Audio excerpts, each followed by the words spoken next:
Hello, hello. How is everybody doing today? I hope everybody's having a fine start to the week. Weekend was quite eventful. Not necessarily for me, but what with the Super Bowl and everything that comes along with the Super Bowl. I didn't watch the Super Bowl. I caught up with a variety of things of interest afterwards. Mostly, the shitty-ass advertisements, the halftime show, not shitty, the comical nature of the stupid Turning Point USA shit show, just embarrassing for them. And, it's all interesting factoids that have come out of that. Now we're working through the week again. It's going pretty well this week. Work is less annoying this week. Mostly just because I have something actually I'm doing, which goes a long way, but... work is still... It's hard to work in tech right now, but it's not so bad immediately. I just have to not think about it too hard. But that's why we're here for video games, where we don't have to think about work. And we're back at it. I just realized there's a bunch of boxes here. Gourds. Oh, really just the one. Gourd. Dome breaker.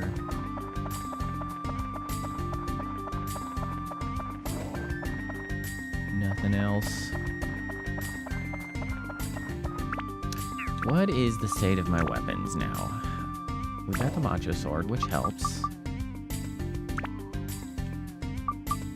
We're working on stuff here.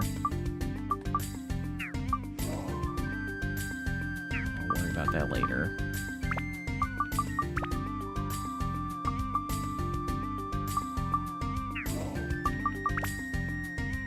Yeah, okay, doing great here.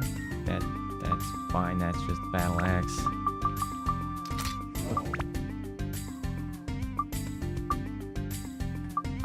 Elements and stone. Okay. Onward and upward as we continue to deal with this town.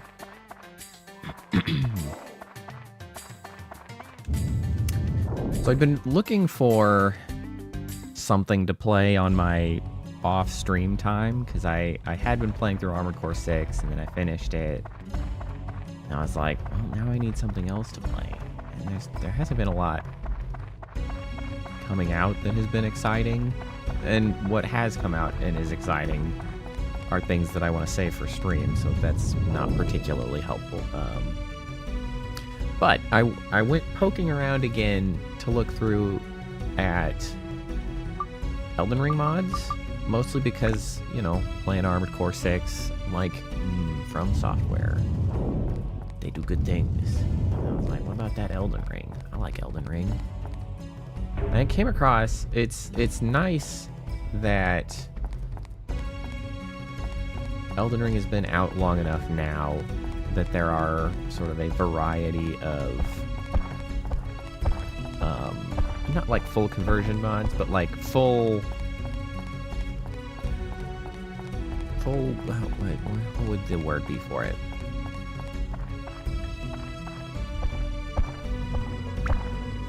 Like full expansion style mods, full work over to sort of rebalance. And hey Phantom, how's it going?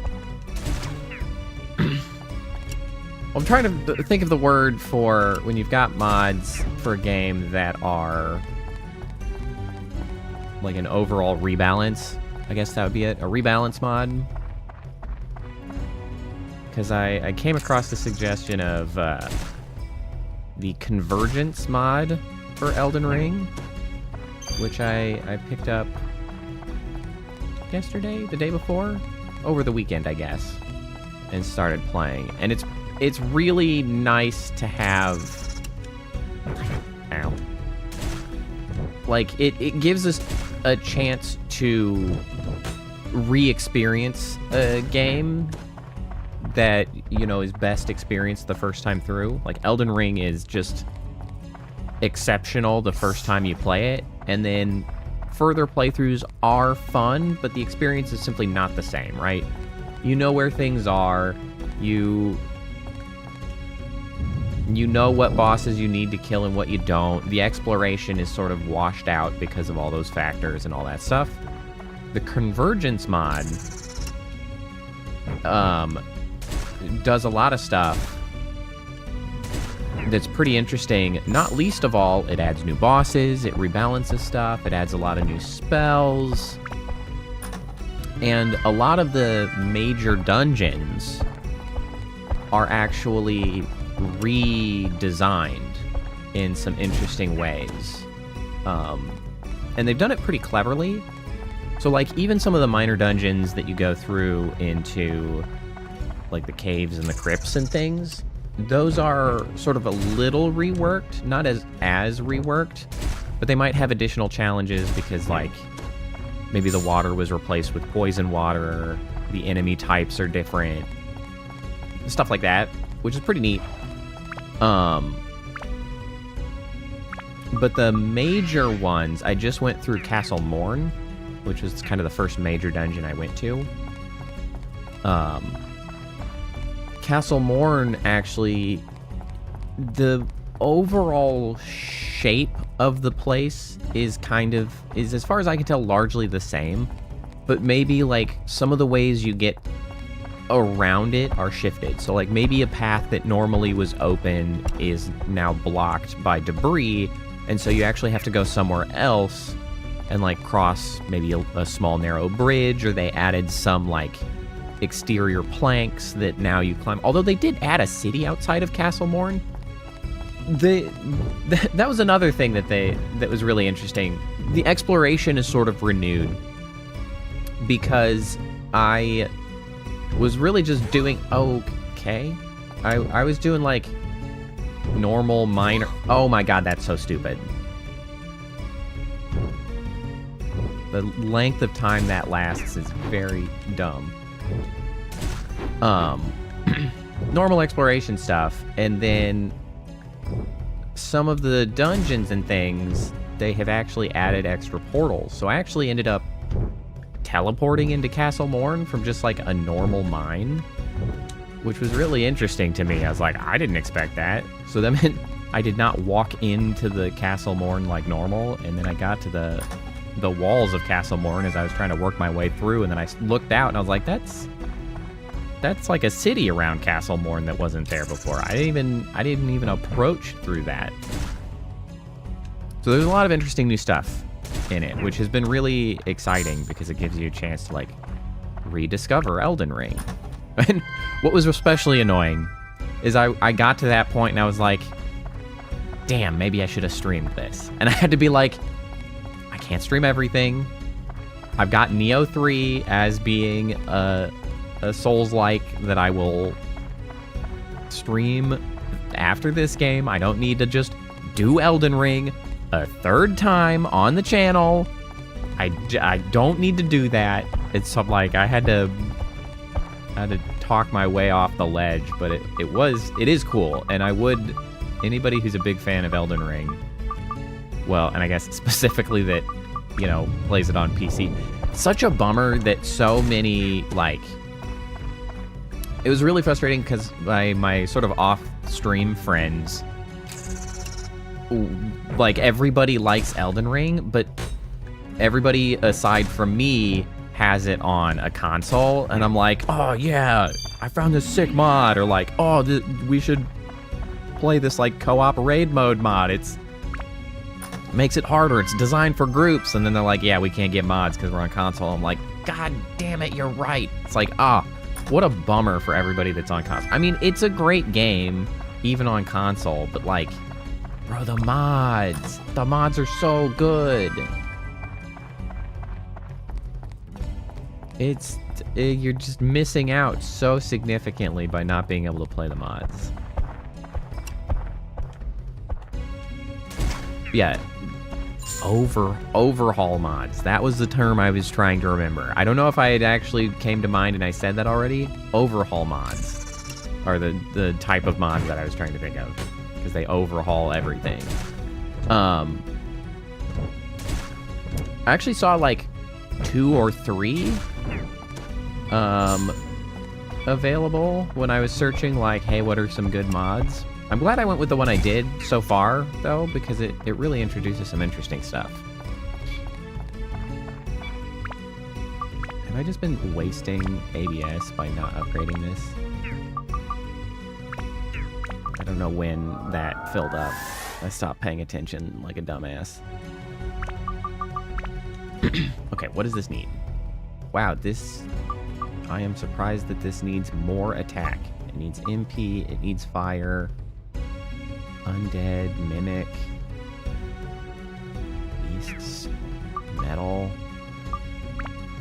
Okay, so let's see here. That gets metal. Sure, you know what? Why not? I think actually I want a topaz, but I don't have a topaz. That's fish. I don't need any of that. I mean, I guess mimic. Mimic.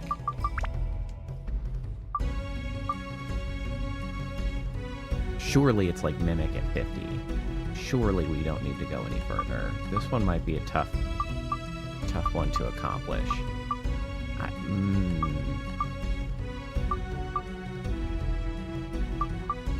Well, I don't really intend to continue cranking this one up. I'm only using it because I have no choice at the moment. Yeah, I'm gonna keep holding on to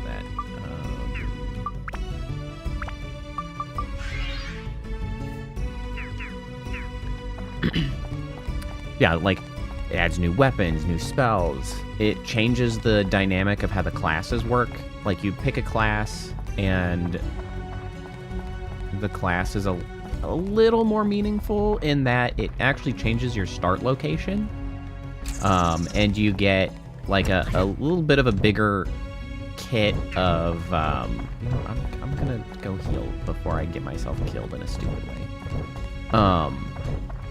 A slightly bigger kit of, like, appropriate spells for the class. You get a couple useful notes, actually, that tell you where, like, some of the notable items that you would want, like armor and weapons for your class are, so you're not, like, running around blindly, which is kind of nice. Like, you can kind of... You don't have to aimlessly wander the world. You have a better idea of where you're going.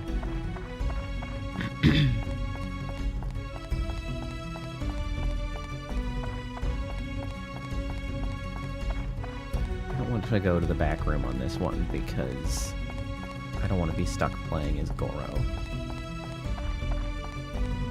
But I wasn't sure how much you'd be, like, locked into that class, and I was pleased to find that if you go to any of the start locations for any of the other classes, you actually get all of their start stuff. So, like, it's totally fine.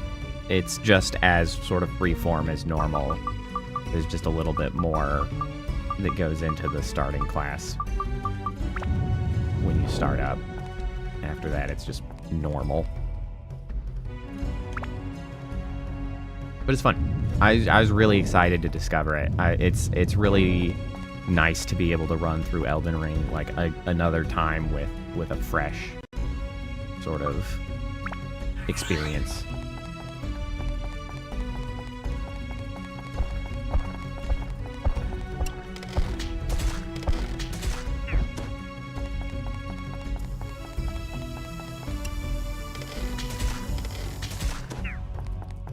There's also an interesting game that I'd been keeping my eye on that just came out today. I might have to pick up soon. Although I gotta pay for the frickin' Neo 3, which full goddamn $70 game. Just so stupidly expensive for new games. But Romeo is a Dead Man. I actually don't know all that much about it, but it's a pretty neat, like, stylistic action RPG. It's kind of like a little indie game that I've been keeping track of. I wish list so many weird games because I actually, like, see I get a lot of upcoming games across my blue sky. Because I kind of get that into my algorithm of like, here's new games. And people have a tendency to, oh, I don't need to do that. Share indie stuff. God. I actually just saw a post on Blue Sky about Disney saying that they might start doing movie premieres in Fortnite. And I was like, and I played Fortnite like a couple hours. I like, it wasn't even like a weekend. I picked it up because I was like, all right, you gotta see how it is, and it is fine, but like, it's just not my style of game, honestly.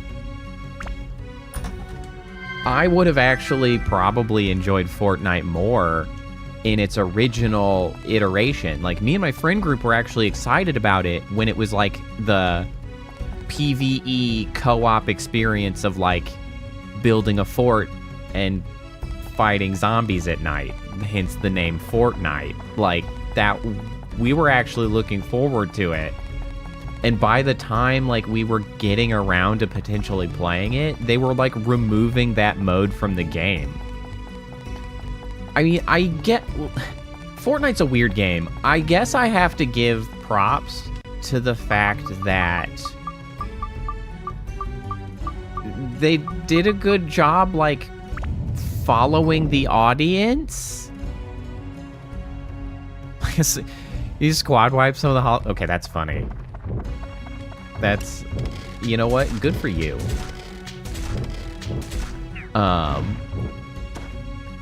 But, like, I guess good on Epic for, like, keeping track of what their audience was actually doing in the game and not, like, trying to be like, this is the way the game's supposed to be, and just, like, letting it die because everybody wanted something different out of the game and they just were unwilling to provide what that was. Like, I'm not that crazy about Fortnite, but lots of people enjoy it, and good on Epic for realizing that's what the people wanted and, like, shifting that way. They got rid of the bits that nobody cared about. And, I mean, I won't necessarily give many other flowers for it to Epic because they're kind of a bullshit company in a lot of other ways, but at least in that specific regard, you know, they listened.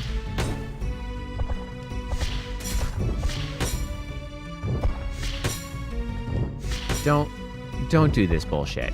Do not block like a bastard. Blocking is the worst part. Don't do that.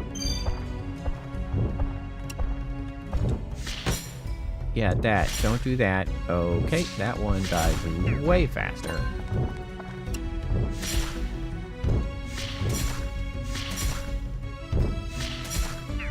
You know, I was about to say, I was like, oh, I don't think I've ever really had a run-in with, you know, any streamers or anything of, like, a major import. It was like, of course I haven't. I don't play PvP games. How would that even possibly happen? The only time I meet other streamers is when I reach out to other streamers, and I'm like, hey, like, come do an interview or whatever on my stream.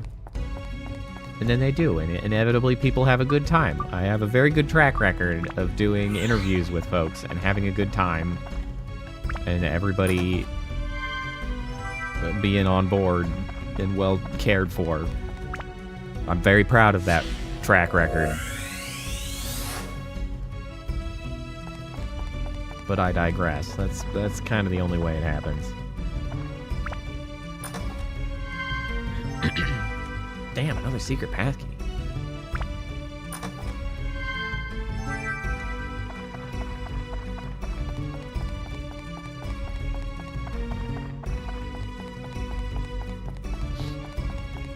It was really weird. I actually, when I was playing Armored Core, I did a few PvP matches in Armored Core 6. And it kind of reiterates to me, like, I don't really... I would actually have to, like, meaningfully work at doing solo PvP stuff specifically. Co-op stuff that's, like, PvP I can get a little bit more behind, and, like, when I have friends that I'm playing with. But, like, solo PvP stuff, I don't really have the constitution for. Like, I don't know if it's related to, like, the fact that I've got gastric reflux or what, but, like, my stomach gets tense. And, like, then I actually start feeling physically shitty after a little while of just being, like, at the heightened stress levels that go with PvP like that. I don't know what, like, if I psych myself out for it. Like, the stakes are non-existent, obviously, but for whatever reason, I'm really invested, and it does not do good things for my insides.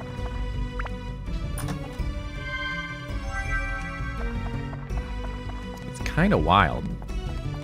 Because I kind of noticed it a while back when I was playing Mechabellum. Mechabellum's a cool game if it's a style of interest. But I just, like, man, I was doing solo PvP, and I just, like, after a couple matches, I'm just like, my God, my stomach is tight. Because, like, I don't know, like, I just, like, have tensed up like a maniac. I was like, I don't think it used to be like that. I used to be able to play League of Legends a lot. I mean, that was like 15 years ago or something at this point. Was it 15 years ago? It was probably like 15 years ago. And, like, I could get away with it then, but not so much anymore. I'd have to, like, actually be like, okay, we gotta be loosey-goosey, take some breaks. It's like, I don't know. All tensed up. It's easier to do the co-op stuff. Ooh, an amethyst. I don't know if I've had... I think I might have picked up, like, one amethyst. What the heck are you? Oh my God, it's Dune. The entire book and movie franchise. Sapphire. This has been great. I think I got three whole precious gems. Can it be a fourth? Not a fourth. Still pretty good.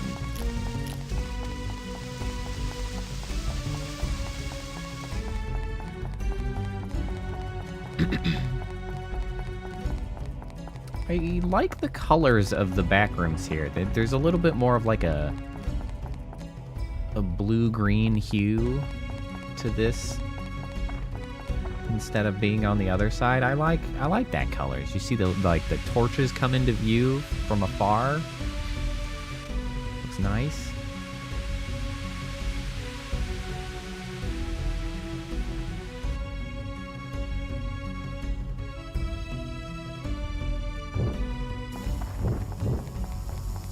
Excuse me, coming through. I'm just gonna leave. It's kind of annoying that they respawn all of the guys when you come through out of these. Like, I just killed you. Just stay gone. I mean, at least they leave me with the item I needed.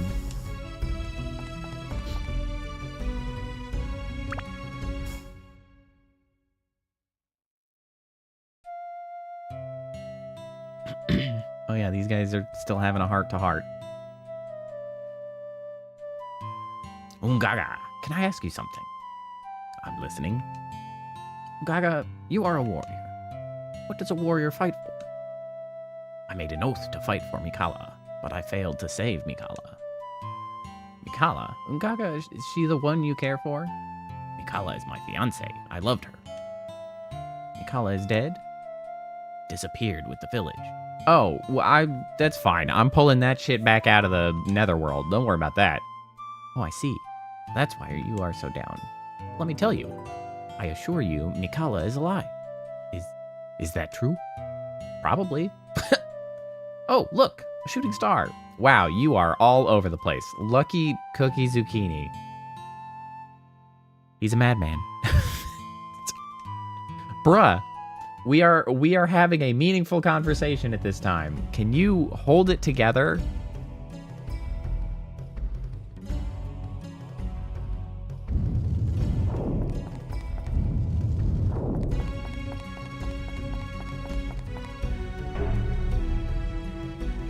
Get thirsty quicker. You know, I was just thinking, it's kind of funny that with a lot of the boss fights in this game, they have sort of like added mechanics that require you to go between like melee and ranged combatants, which is sort of like, I feel like it's a little bit of like a white flag, right? They're like surrendering the fact that they didn't do that good a job making the melee combat like meaningful, because obviously if I didn't have to use the melee combatants, I would just use the ranged guys perpetually, permanently, not even a little bit, because it's so much better. Like, this guy literally explodes. I ain't going over there. Come on now.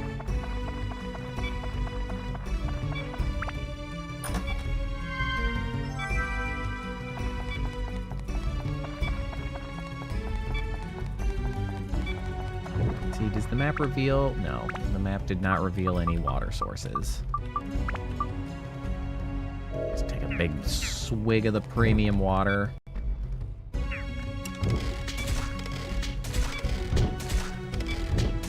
Like that guy. I can just kill him from far away. I don't even have to worry about it.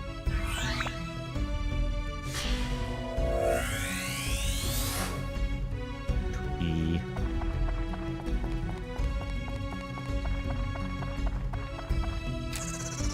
God damn you, Mimic. Oh, I'm stuck!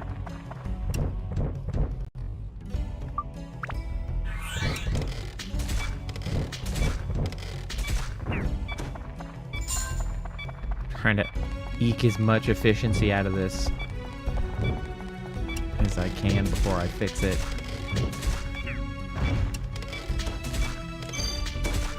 All right, that's it. That's enough. Fix the thing.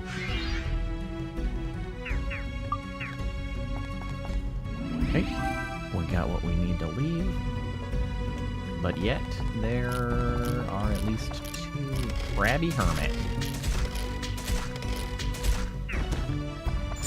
Weird looking guy.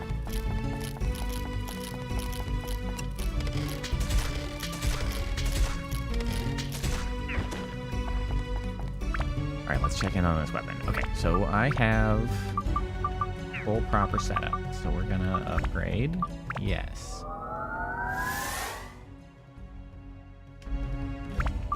Let's see, how are we doing now? Yes, okay, we're good over here. Now we just need ice and wind. Attack and MP. Ice, wind, attack, MP.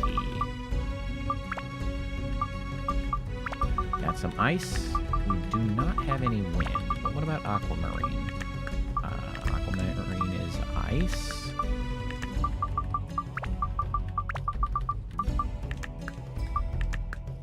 That's not wind. It's endurance. Hold on, we got new things. That's also ice. We don't need that much ice. That's thunder and endurance, which we also don't need. MP we do need, and it's wind. Oh, it's perfect.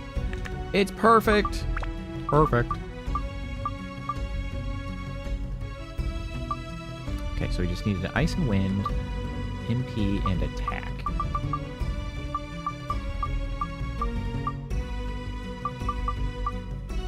Kind of like to be able to add more wind. I ain't got no wind. I was able to buy them in the other town, so maybe I'll just hold on to that for now and go buy some more wind.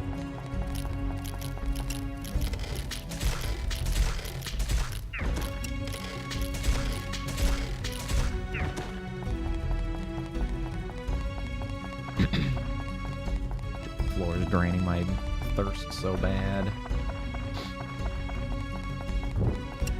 Whoa, big cake.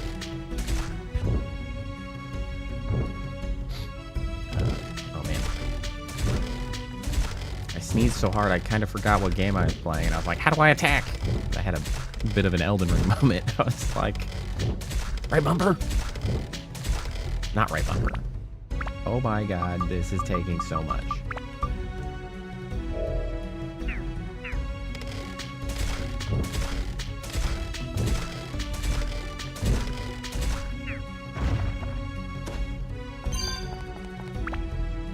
Uncanny.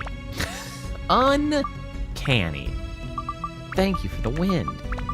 That's great. Yeah. I sneezed so hard I, like, stepped out of time and came back. Forgot where I was.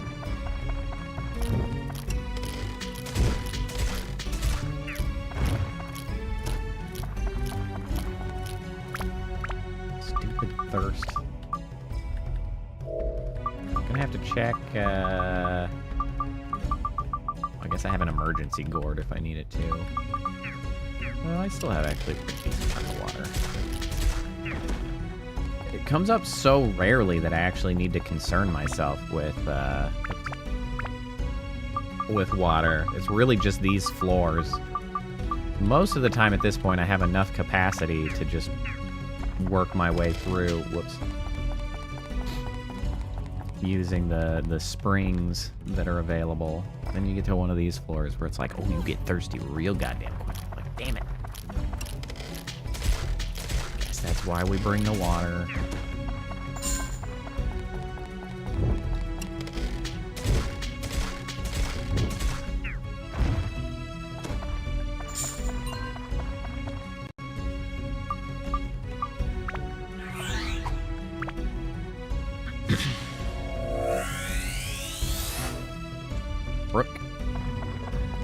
People.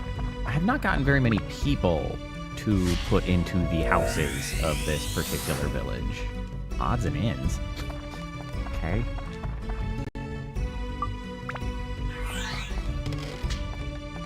Hopefully I have a couple more in there that I didn't notice, perhaps. Stop getting thirsty. Get me out of here.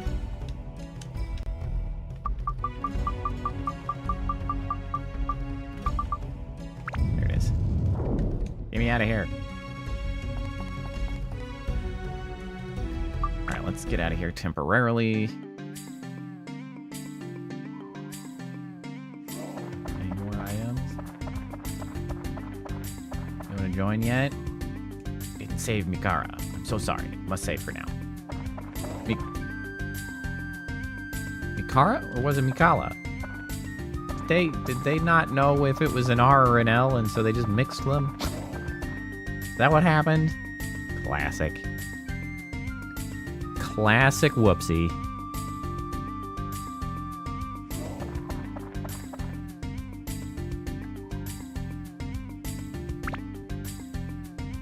Alright, what do we got? We got a prisoner cabin. We got an oasis.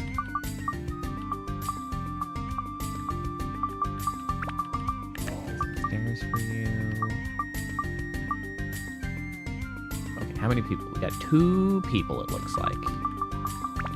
And a totem pole. What is this? This looks like a cabin. Boo Boo's house. Boo Boo. That's what I meant. What else we got? We got prisoner cabin. That's still not the button I meant. And an oasis. There you go. I'm sure somebody's gonna want to live next to that. I see a box. Mighty healing. Fruit of Eden. We got boxes over here. We got Undead Buster. We got more Undead Buster.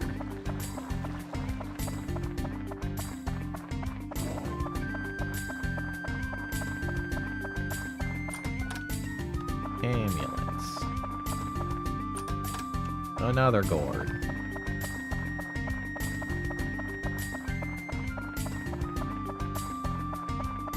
I think this house is just here. I'm gonna put that one down. Oh, we can fish at the oasis. Of course we can. Of course. A box. A box worthy of a cutscene. Sort of. Accidentally. Spider? I guess that's prison house.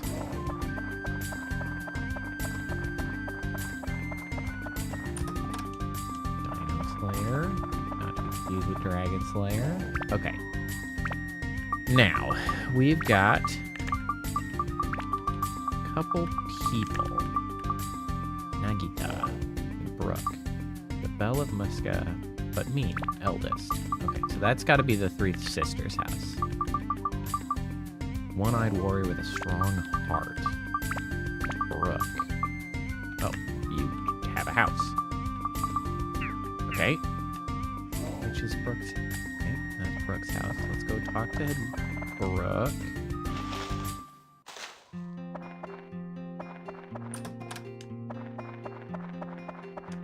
Brooke ain't here. Desert pan flute music kind of slaps. Honestly, I had tuned it out. I'm Brooke. Nice to meet you. You are from Norun Village, right? I can tell easily. Hello. Now that you are here, it means that something important is going to happen in Muskalaka. Your goal must be the moon ship, right? Then you must infiltrate the Sun and Moon Temple as soon as possible. Best of luck to you, young warrior. What do you need for your home? Could you attach a storage cabin? I have many things that I have to stash there. Any requests? Well, nothing really, I guess. I should at least request the Pole Guardian. Pole Guardian. Oh, wait.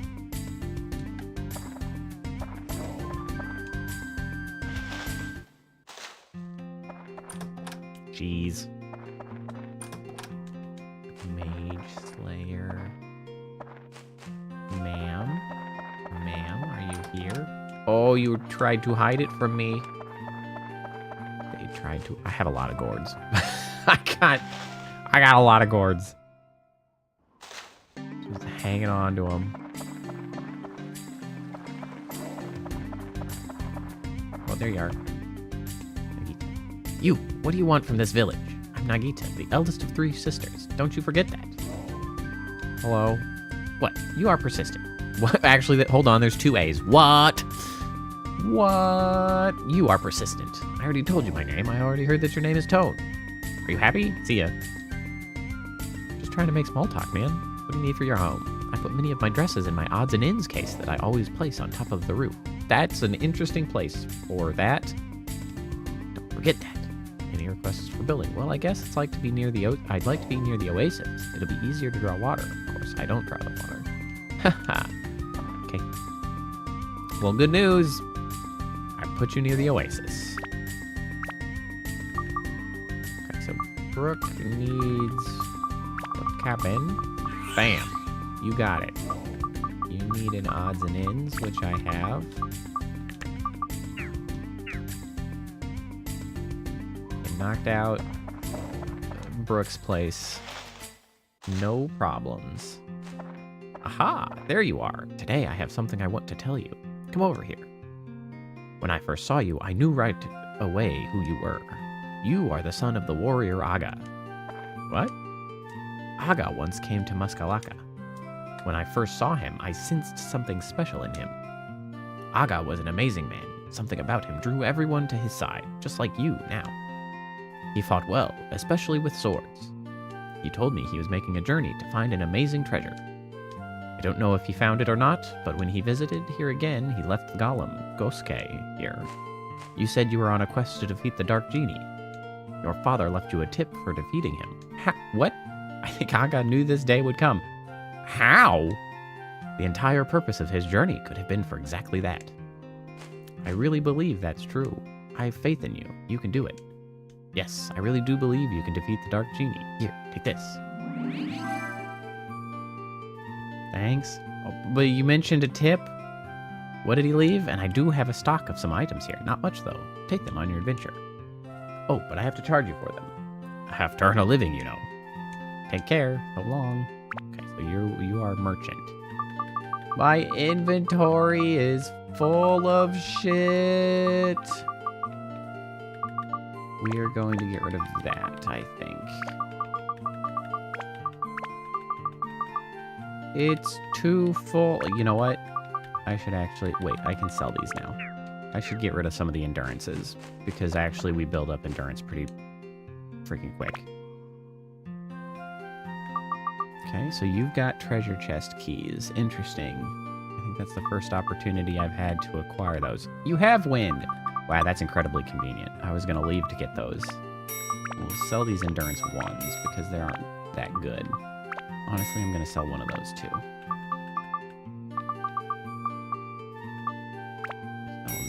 Slayer. We're going to take a couple wins because we know we need them.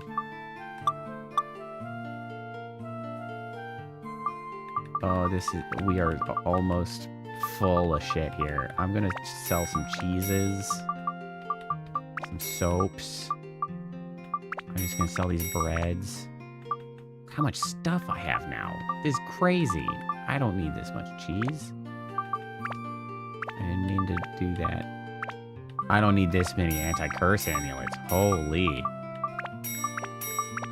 We're going crazy.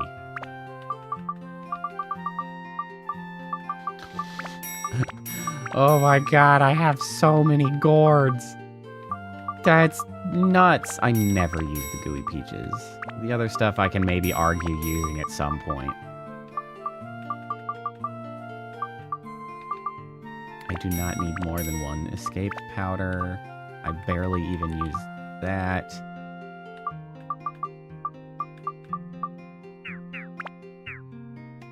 Okay, we gotta use... It's time to use some of these gourds. Clearly I have enough to give the other characters another one. I was kind of holding on to them with the expectation that we were gonna get our new character. And I wanted to be able to catch him up. But, like, you know what? I'm going to hold on to 3. But clearly we have infinity freaking... Also, we got a lot of Fruits of Eden.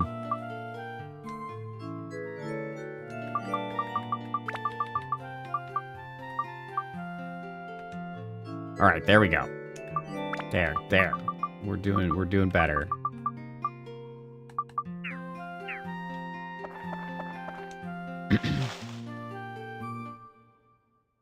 Oh, hold on. How much money do I have now? 3,000? Yeah, we got to do something about that. We can't be doing that.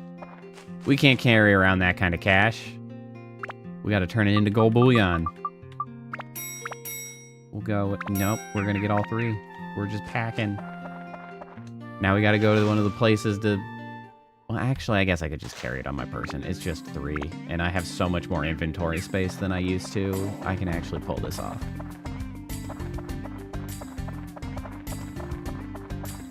Oh, I see into the box.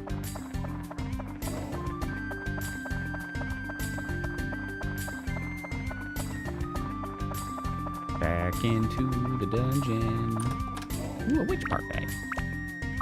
Nice. There you go.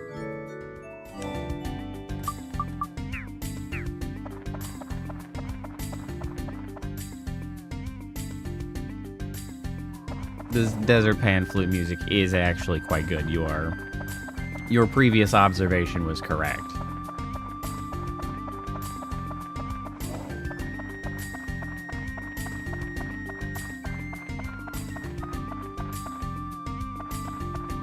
Regional music. Regional music in the sense of, like, video game regions, right? And, like, trying to construct a vibe for, like, biomes, if you will. It's kind of also like a biome slash region. I always find that stuff interesting in sort of the I don't like that sort of collective cultural circumstance of trying to, you know what? I didn't buy any repair powder. Hopefully I don't need any more. Of like using certain sounds to represent certain areas. It's always interesting to me how that like works out, right? Wow, one enemy and I got the way out. Because hearing that and being in the sands, I'm like, feels like a desert. They ain't wrong. Like, I don't know why, necessarily, and I actually feel like there are certain really stereotypical sounds and musics that oftentimes are done in movies more so than games that can kind of be like, not racist, but like so cliche as to be like, well, I guess actually it is kind of a little bit racist because in some cases it's picked up from like an actual specific culture, right? Like a musical practice from a specific culture, a specific country, and then movies are just like, that's the desert sound, and they just like put it into literally every desert movie and every desert scene. And then it's just like, that's something specific, bro. Like, that's somebody's culture. But I feel like it's something that comes to mind and is interesting. I don't have actually too many, like, broad thoughts about it, aside from it's interesting to me that those pan flutes play, and it's like, feels like a desert. But, like, how much of that is sleight of hand, right? Like, yeah, US and the eagle sound, that, yeah.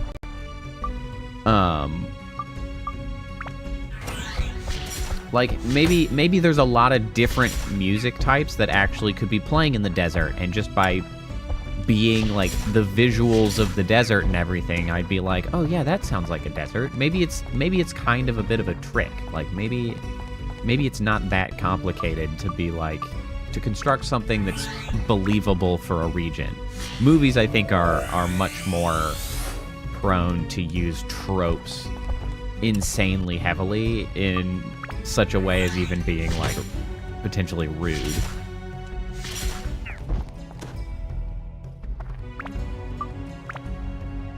Let's see, customize, yep. You're ready to upgrade. The Nier soundtrack.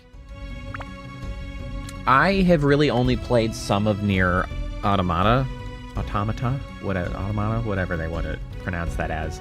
I haven't played any of the other Niers, and honestly, I didn't actually finish Nier Automata. I finished like 2 of the playthroughs, and then like one of the other ones I just wasn't as into, like gameplay wise, and I just didn't want to run through it again, and so I never ended up finishing it. The music, however, was very, very good. So I definitely agree on that front. Okay, so we need fire, thunder, and wind. Hopefully I don't need, like, a shit ton of it, because, like, I don't actually have that much of those.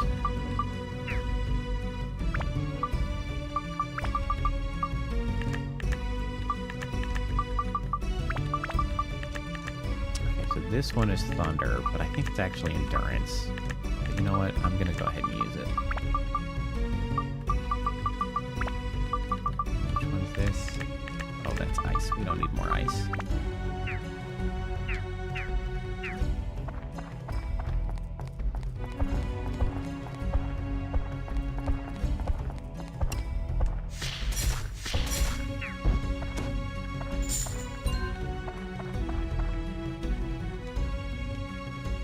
Use a treasure chest key because I got so many, and by so many I have 2. Whoa! Lamb's sword. Whoa.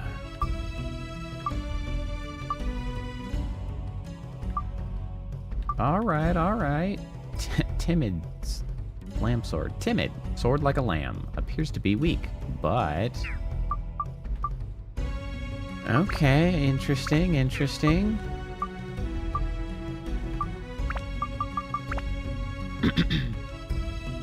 What do you get built into? Holy shit, the requirements on that are crazy.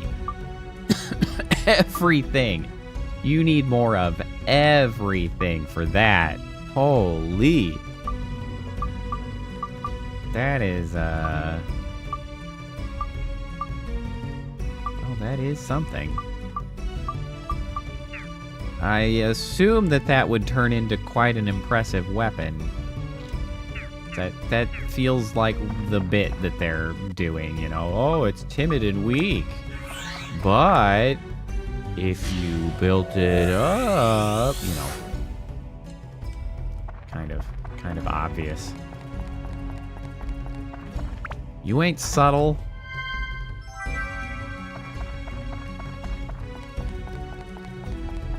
There's the exit.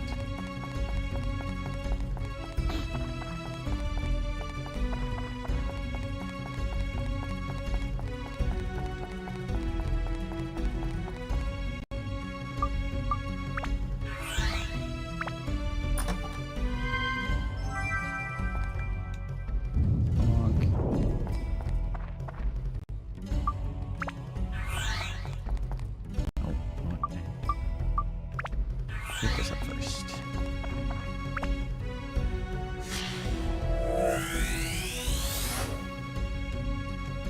Hey, we found Mikara. That's probably gonna make Ngaga very happy. So happy he'll probably join the party. Wow, straight up killed.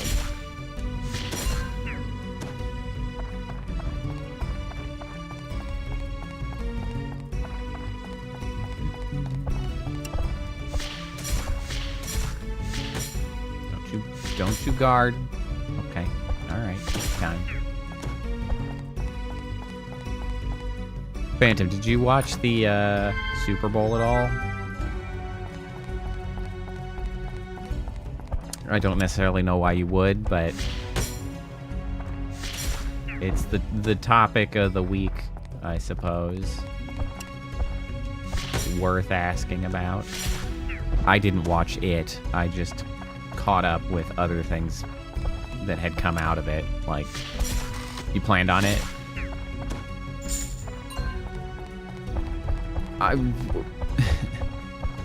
I see.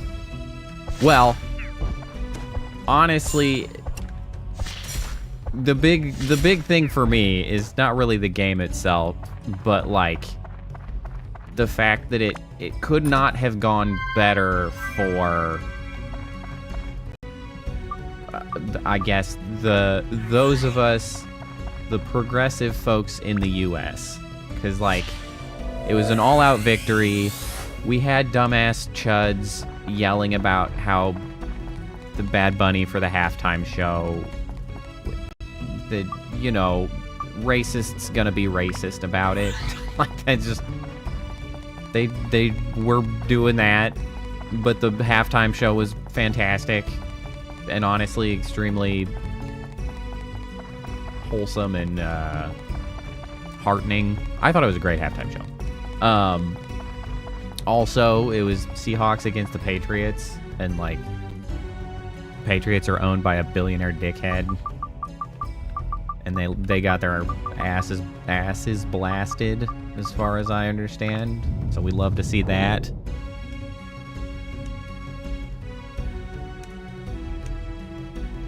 It was all good. Well, except for the commercials were disheartening. Apparently they were like all AI and crypto shit.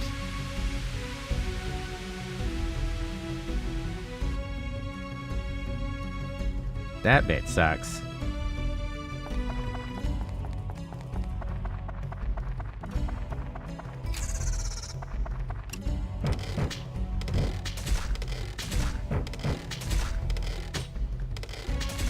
Especially the ring ad. That's the one that I feel like is getting the most attention, deservedly so.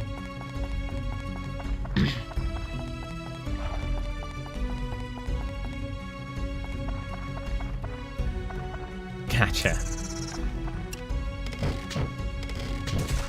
I didn't keep up with the score at all. I just was keeping, like, after the fact. I was just like, what's the news? Because I was actually much more invested in the, like, the cultural ramifications of the Super Bowl this year than the actual sports ball of it all. And the people I hate are mad, and that makes me happy. The people I hate are mad. The people that are good are happy. I am happy. Not happy about the Ring thing, though. I don't know if you saw anything about the Ring ad. They're just, like, admitting that they are... all of the Ring... like, the Ring doorbell cameras have been networked together into a giant AI dragnet of surveillance state shit, and I was just like, oh, cool. I guess everybody... Yeah, so what happened was Ring, the doorbell cameras, put out an ad essentially talking about, like, hey, now you can use what they call the search party feature, I guess, and you can, like, upload an image of a dog is their use case that they are advertising. Be like, oh, we lost our dog, so we'll put up our picture of our dog, and Ring cameras have, like, a freaking database of all of the video feeds of all of the Ring cameras, and so it will, like, run an AI search through those to find where the dog is and, you know, hypothetically help you find the dog. Their ad said that they find one dog a day, or one pet a day, which is insanely shitty odds, considering they also said that, like, there's, like, 10 million pets that are lost every year, and they're like, we find one a day. And I was like, wow, one? So in a year you find 300 of the 10 million dogs? Nice work, dipshits. But, like, the bigger thing is that it's one of those things that shows how stupid and, like, disconnected from reality these companies and billionaires are, because they put this ad out. Like, everybody was gonna be super psyched about it, but, like, everybody's like,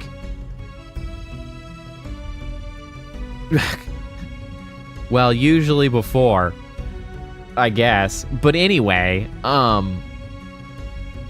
the thing is like, they have a deal with Flock, which is another camera surveillance state company, that they share the information, and they can just be like, government can just make requests without warrants to find shit. And there's, like, thousands of requests going into Ring and Flock about searching for immigrants, like, for immigration purposes, like enforcement and finding people and, like, trying to harass the shit out of them. And it's like, yeah, we don't like that.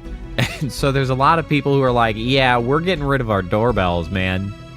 Like, I am glad that I never bought into that, like, the hype of having a doorbell camera, because it's just like, one, talk about paranoia, that, like, you can't even have somebody walk up to your door without feeling like you have to know what they're doing or who they are or what they're about. It's like, talk about just, like, the crumbling of a functioning society when you just can't allow people to walk up to your house and ring your doorbell. Like, people can just do that, and you can go say, hi, how are you?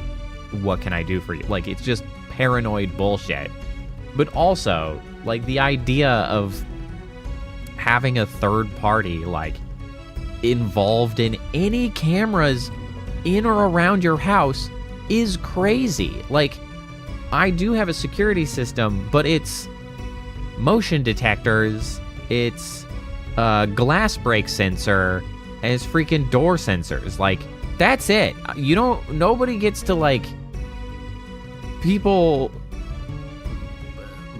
like have cameras not just outside. I'm pretty sure Ring was like selling baby monitor style cameras. It's like you just put cameras even inside your house that just is available to the external world, and it's like, what are you doing? Like, that's freaking crazy, guys. Don't do that. Just don't do that. Do not. Okay, so we need tech, we need MP, and we need wind. But anyway, we're gonna use that. We need attack and MP.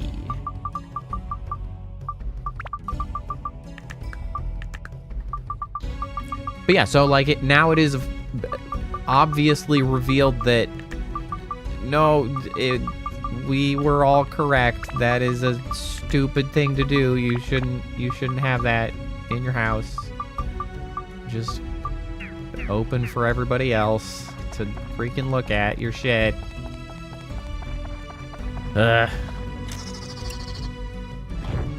Everything sucks down here.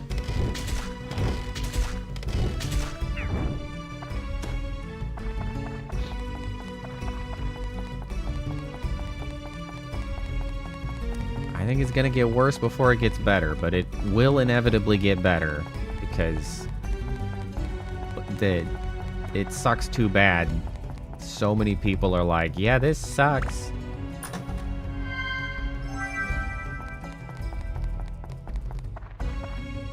The tides are shifting, I think. A garnet.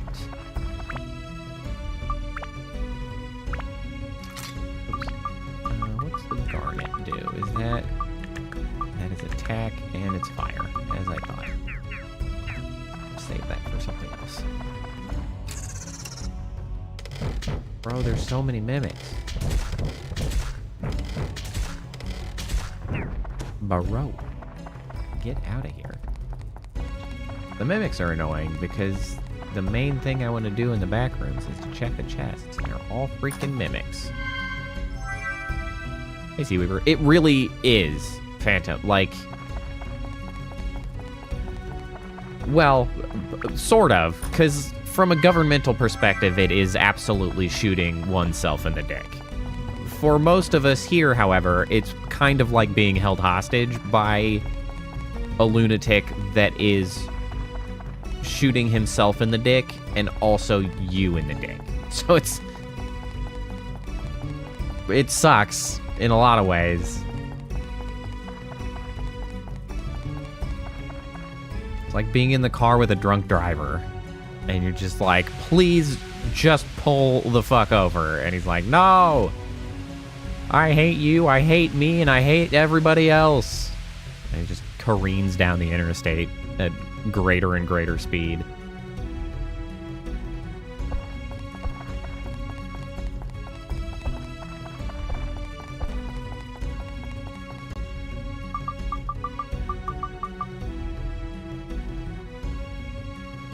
Yeah.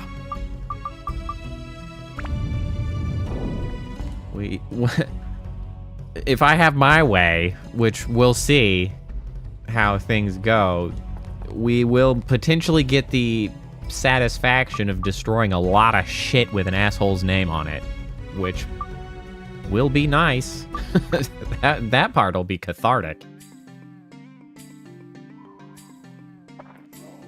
Be even better if we can manage to do it while his ass is still alive. See all of his stupid ass work fall apart for nothing. I would find that to be extremely satisfying.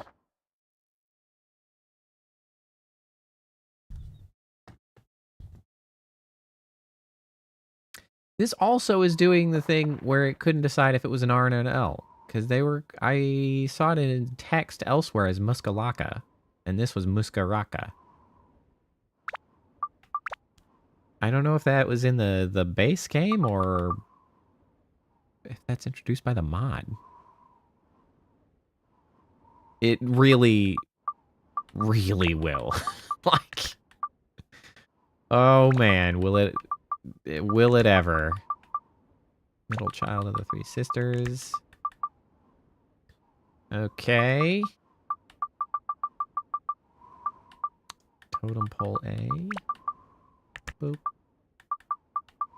Totem pole. Boop. Is this what you wanted? Brooke kind of said he wanted... Oh, man. We're going to need to... I think we're going to need to move back.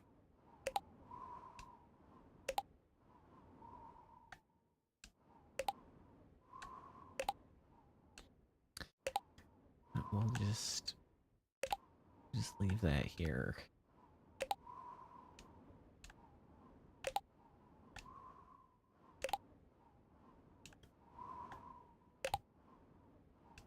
I mean, I don't even drink just because I don't like alcohol, but like, man, I might have to just pop some champagne myself because, like, I mean, at that point, you just gotta.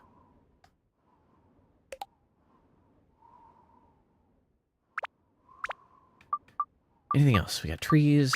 Oh, we got more road. Boop, boop, boop, boop, boop. Okay, we got some more sisters now. Hello.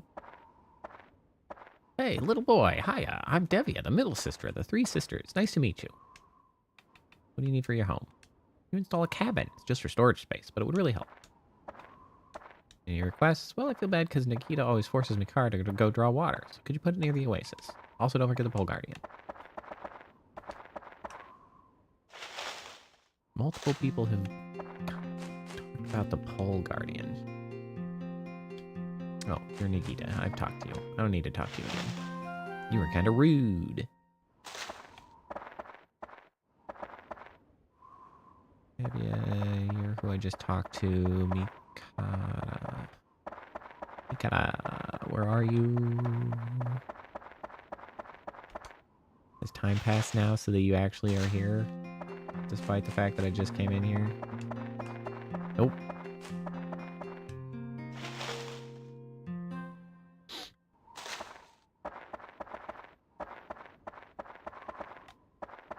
Can I see somebody over here? Oh, there she is. Probably. Hopefully.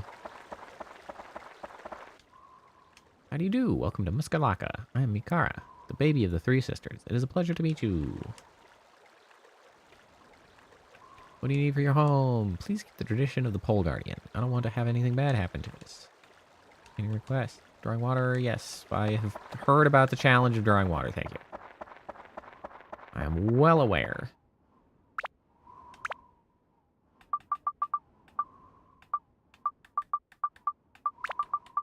There's your dumb guardian guy and your cabin. Oh, Jibubu was who I added. Jibubu is the other one. Damn you. Damn you, nighttime.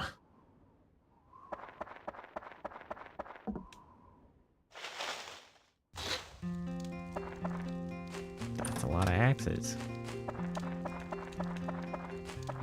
Hello. Well, I've never seen you before.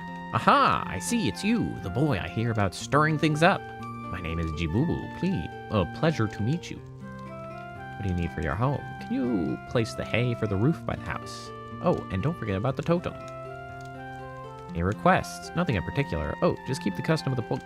Freaking everybody in the pole guardian. Ask the chief about the details. Everybody mentions the pole guardian.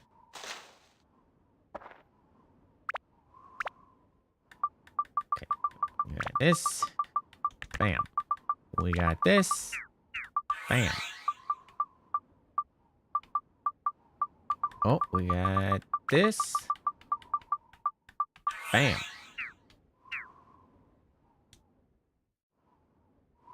Killing it. Why? I don't understand. But why? Why? What are you yelling at? Oh? G-Boo-Boo, you good? Hi there. Looking at my house returned to normal. I just felt like screaming. Say, why don't you come in? Why were you screaming? Why? Really appreciate this. Thanks to you, now I can live my ordinary life again. Like screaming on the rooftops. This is to show my gratitude. Oh, nice. Fruit of Eden. By the way, have you noticed something seems wrong here? The aesthetic sense they have here in Muskalaka is not very good. Whoa! That Gaga is regarded as handsome and desirable. And I'm regarded as plain looking. Shouldn't they take a better look at me? I mean, come on! What is the definition of beauty anyway? Does such a thing really exist? This is bizarre. What is happening? No, because it's derived from people's personal views. Therefore, the one who is seen as beautiful by more people is beautiful. But wait, that means I am plain looking after all. No, that can't be. Bro is having a whole existential crisis. And now is back on the roof yelling why? Is that what you were yelling about? Ah, why? Okay, that is why he was on the roof yelling. Well, mystery solved.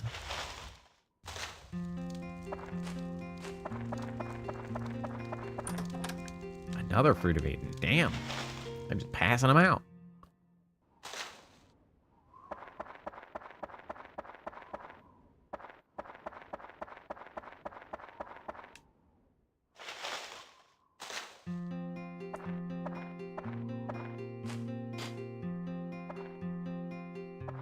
Oh, Tone, welcome.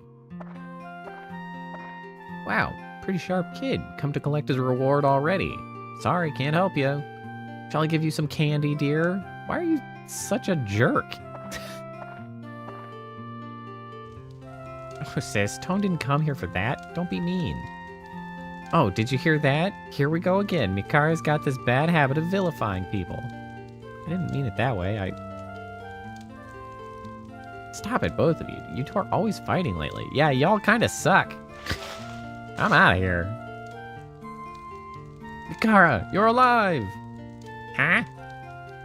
Ungaga. Uh-oh, not this guy again. Mikara, I'm really glad you're still with us. I really am. Happy too, Ungaga.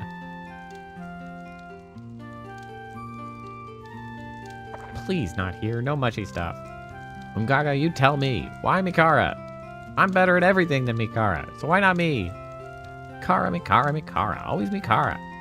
Tell me, why? Okay, so now we have a second person yelling why into the sky. Why?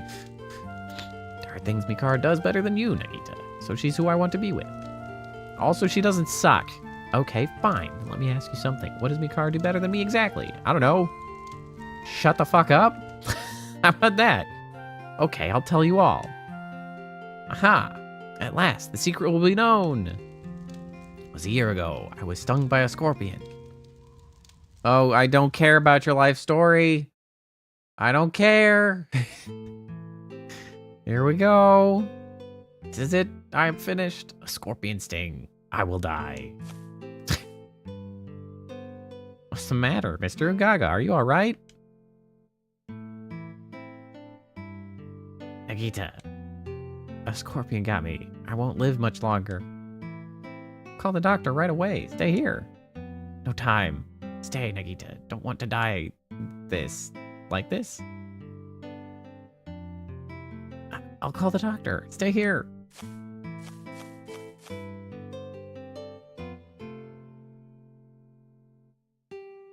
Mr. Ungaga. Mr. Ungaga. Master Ungaga, what are you doing here? A scorpion got me. I will die soon. Very straightforward about it. Stay by me for a while, Mikara. I won't last much longer. It's my last wish. Stay, Mikara, by dying Ungaga. Thank you, Mikara. Bro, shut up. Just slap. Sully, you're the strongest warrior in the desert. Who'll protect Muskalaka when you're gone? I don't... I don't know if slapping a dying man is really the peak attractiveness here. Scorpion's venom. Nothing can be done. I am dying.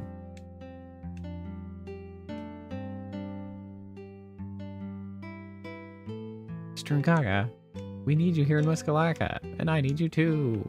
Fell over. What are you doing? Don't do that. You'll kill you. That actually doesn't work. Stop. You can't actually suck out venom anyway, but okay, it's fine. Muskalaka needs you, and I need you too. Not a thing.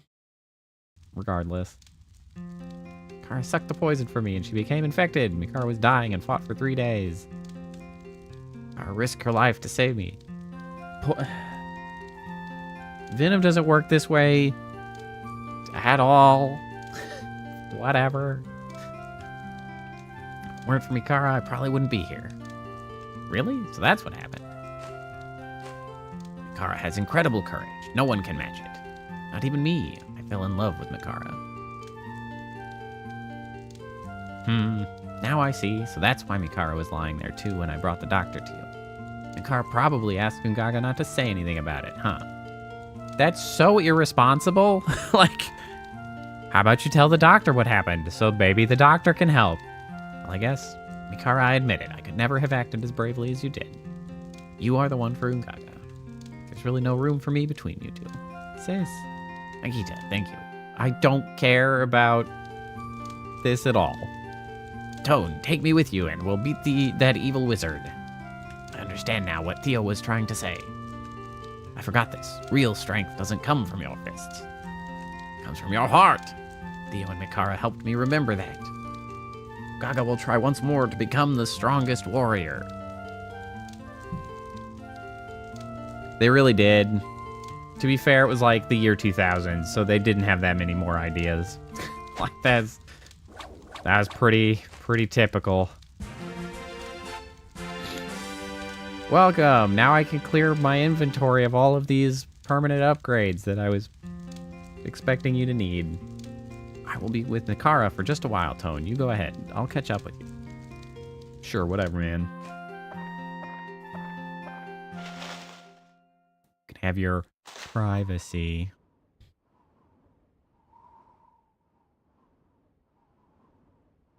Tone, I couldn't help overhearing outside. So Ungaga is back to normal. Really wanted Ungaga to get back to his old self again. I'm really glad. No, it's okay. I'll say goodbye to Ungaga from here. If we talk too much, it may be hard for me to go back to the village.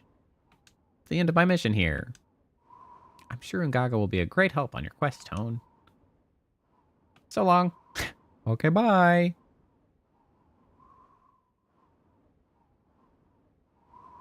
Oops, I almost forgot. To enter the last chamber where the moon ship is kept, you need both the sun signet, which is kept by sand warriors, and the moon signet, which we moon people control. I believe that the sun signet has been handed down for years to village chiefs. The problem is the moon signet, which was supposed to be kept by us. Nem doesn't like little hassles, so he left it with the sand warriors so they could manage the entire temple. You dumbass! Oh, but please don't blame Nem. Managing a tomb is hard work. Anyway, both of them are kept by the people of this village. Remember now, you need both signets to enter the last chamber. I guess this is all I have to say. Make sure you beat that wimpy genie. You dumbass. Get out of here. Stupid mean moon idiots. Alright. Yeah, never trust a Jawa. That is absolutely correct. Alright, we'll get you your water.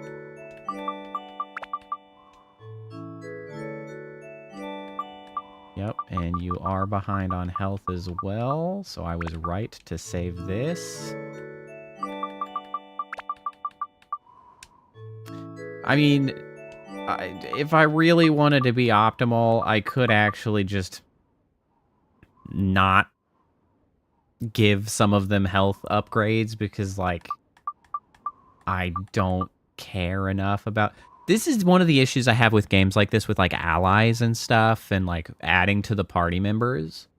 I think it's really important for games to be done adding characters early in the game.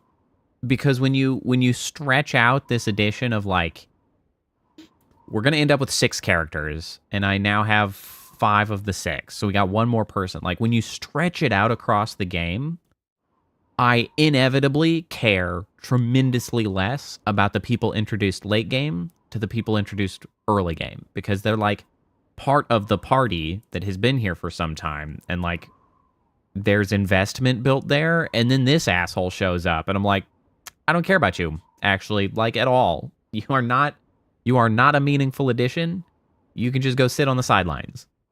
And I think that is just something that games need to do better at, of just like being done adding characters well before like towards the end.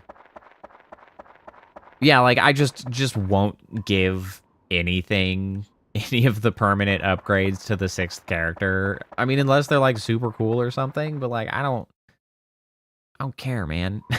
I don't care. You just showed up.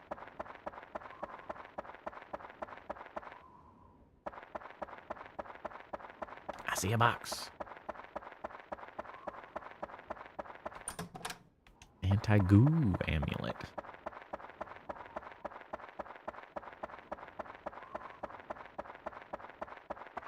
And that's true for RPGs as well, especially the RPGs where you end up in a situation where you have more characters than you can actively field in the party. I think that was good of Lunar to give you 5 characters, and they are all in combat all of the time. Because once you have games where you have like, oh, you have a party of 3 and you have 6 characters, and it's like, I care less about 3 of these people because they are not involved with the day-to-day activities of the party. And I was just like, I don't care. I mean, it's like, I guess that it's useful to give you some choices, but ultimately it's just like, I just don't care.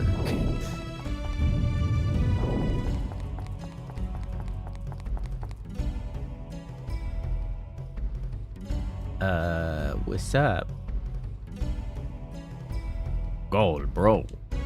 Something's going on up there. Looks like some geek snuck in. Geek? Wanna go get him? Take it easy, brother. Let's just have a talk to settle this. That poor geek must have a good reason to have come all the way here. Oh, you're such a wuss, Gall. Hey, bro, do you speak that human's language? Hypothetically? I have no choice. This is our destiny. Let's do it, brother. Yeah. Okay. We are... Oh, shoot. I forgot to get more repair powder. Wow. Okay. Jesus. Not... Wow.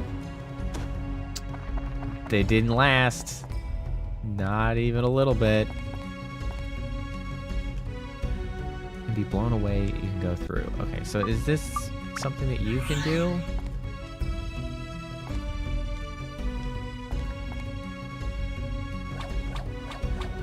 Yes. Apparently.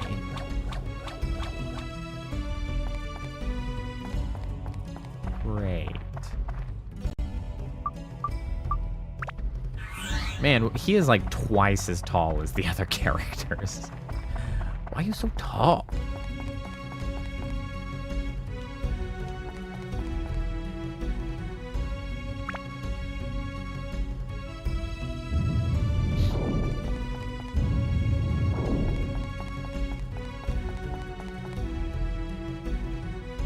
A mysterious enemy lurks. That's fine.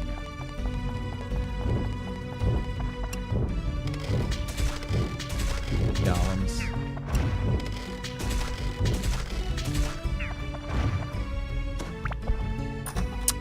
Man, I had a whole internal conversation of like, oh man, you know what sounds nice? Milkshake again. I was like, I could settle for ice cream. It's a shame I don't have ice cream. And then I was like, wait a second.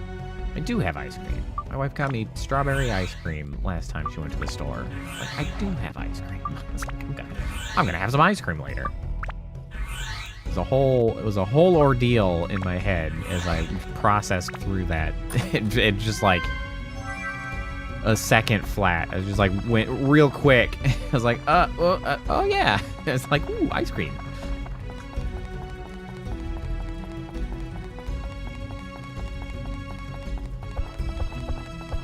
Yeah, I had a really light dinner. I'm going to be hungry. I couldn't bring myself to care enough to, like, meaningfully make myself food. My wife went to dinner with some friends, so it was like we didn't sit down and make something for the two of us. I had, essentially red beans and rice. Because it's super easy. What am I doing? Biggin. Because Costco has these big packs of like single serve Korean rice bowls that you can just microwave. And they also have packs of Madras lentils, which also you can microwave. And so then you microwave the red beans and lentils, you microwave the rice, and then you put them together. You got red beans and rice. That's my like easy meal that is generally good for me because it's not too fatty or processed. It's not too bad. That's what I had for dinner because I couldn't be bothered to do anything else. But unfortunately, the thing about red beans and rice is it does not carry on forever. I get hungry pretty quick after having eaten it. Could live off of cheese buns. I mean, I certainly think I could as well. Unfortunately, that life would be much shorter because, you know, cholesterol and such. That's the one thing that I have to like. I'm actually really fortunate with how healthy I am about a lot of things so far, knock on wood. Like my back doesn't hurt.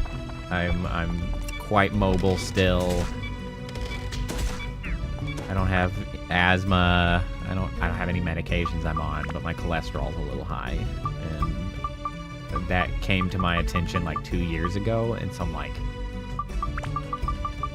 that's the thing I have to be mindful about, and it has shifted my ability to eat shitty foods like cheese buns all the time.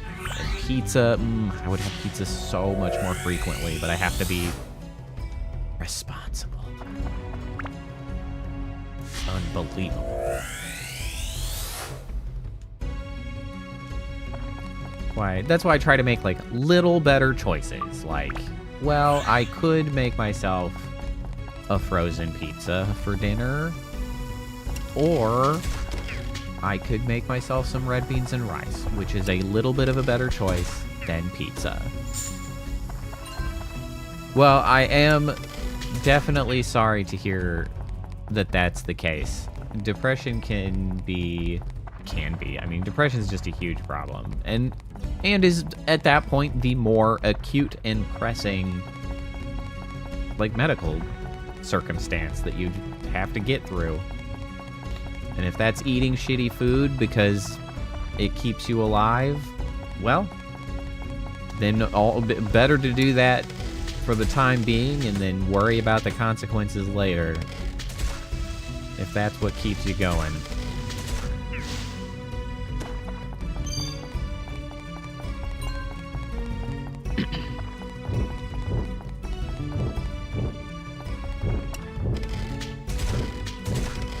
Gotta do what you gotta do.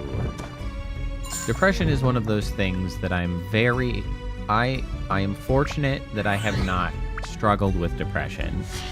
But I'm sort of keenly aware that it leaves me extremely like unqualified to sort of try to give advice, because I know depression's complicated and like it's hard to deal with, and I know a lot of times I hear of people like giving advice that's like, oh, you know, just feel better, or why not just eat, or just get out of bed, and like shit like that, which is just not helpful advice, because they just don't understand the implications of like what depression really does to you. And I don't know what depression does to you. I don't have it, and so I just don't give advice. Not that you're asking for advice. It's just when I hear somebody talking about depression, I wish I could give advice. I wish I could help someone. I wish I had some like witty, useful thing to say to like help somebody improve in their life. And I don't. So it's unfortunate. Instead, I kind of give this spiel every time it comes up, because I'm like, damn, depression sucks. And I wish I could help. But I can't.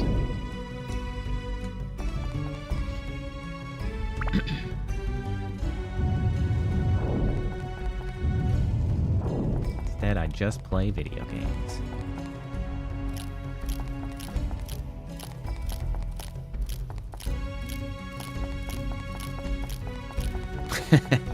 Well, I am pretty good at shitty humor. Speaking of people like, or really I should say like streamers speaking out of turn or like sharing their feelings, I saw a recent clip. I'm not even gonna, like, a big streamer, if you know, I'm sure you'll know. I'm not really gonna mention exactly who it was, just because I don't really feel the need to call attention to her or whatever, just to, because it was a whole thing of somebody on her stream, like her head mod was asking like, oh, what do you think of Ice? But it's unclear if that was like a good faith question or just a joke or whatever, and it turned into this whole thing because she was unwilling. Well, and she kind of handled the answer pretty poorly about like speaking out about the circumstances of ICE in the U.S., ICE being Immigration and Customs Enforcement, the arm of the government that is, you know, building concentration camps and putting people in it. So they're bad. Oh, shoot.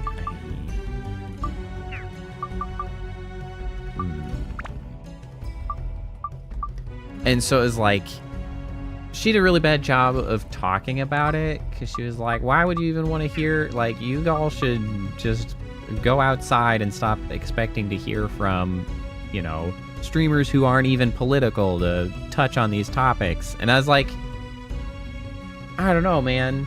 I'm not political, but I think it's really important to, like, express yourself about obviously bad things, and more importantly, like, as a viewer, it seems like it might have been asked in bad faith, but like, I think it's reasonable to ask something like that, because like, to me, I find that to be kind of a deal breaker of watching somebody. If I can get the impression that maybe they're cool with the things that are happening with ICE, like, I'm not going to support them anymore. So like, I don't know, maybe I'm the odd one for really not being interested in obfuscating my feelings about shit.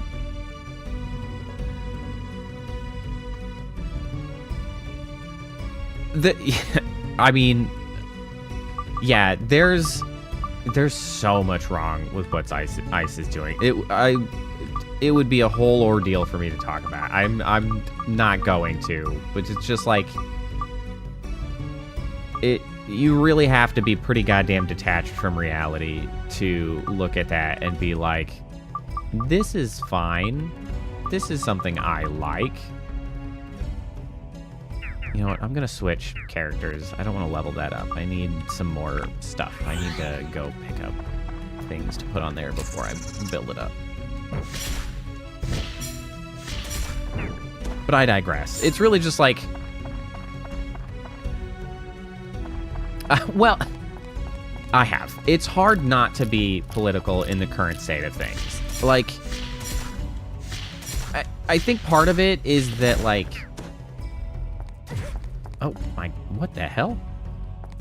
The people who are, okay, well, I have a few stances about that. One, I think it's important for people to realize that in reality, everything is political. I think there's been a lot of propaganda done to shift what, like, people view politics and political as. It's one of the things is it's been mixing the terms political and partisan, which are different things. Like, politics is simply the act of trying to, like, involve yourself with the world and to potentially change the world. Like, everything is politics. If I have an opinion about something, like, I want people to also share my opinion, that's politics. Yeah, like, it's bullshit. Like, even just in the smallest of senses, like, if I have an opinion about, like, the way education is handled, like, simple stuff, like how medicine is handled, or, like, day-to-day,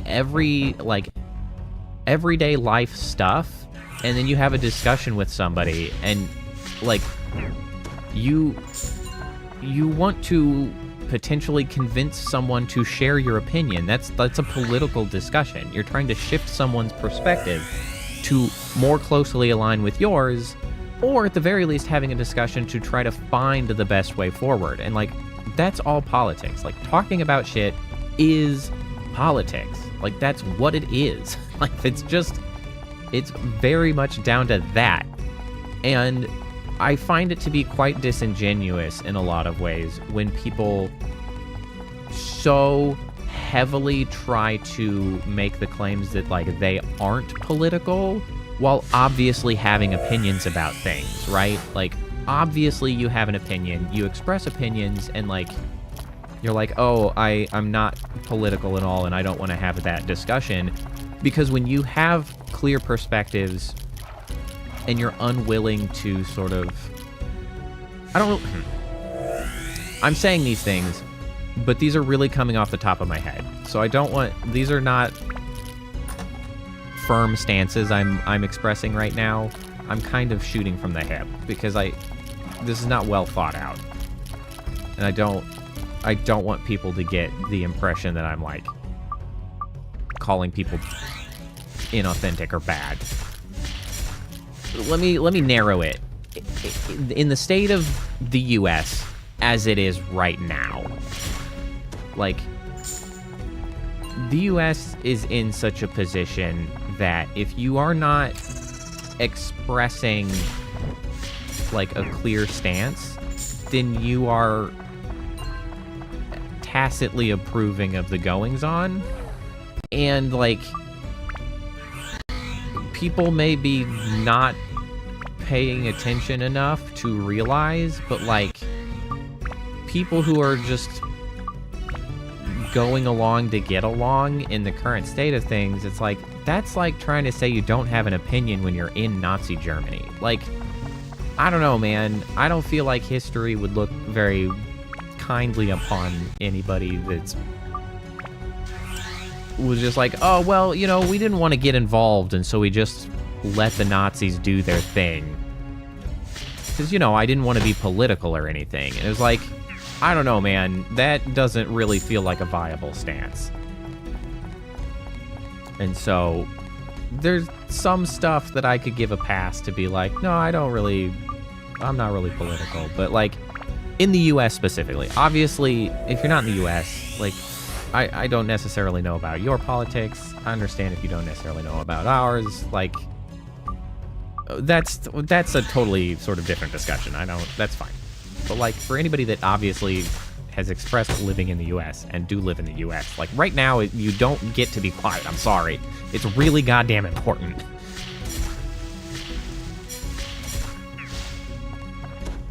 Like, we can get back to arguing stupid shit about the budget or whatever after we deal with the fact that we literally have an arm of the government building concentration camps. Like, they're actively buying up old dilapidated warehouses that used to be storing whatever bullshit goods and whatnot, like manufacturing or whatever.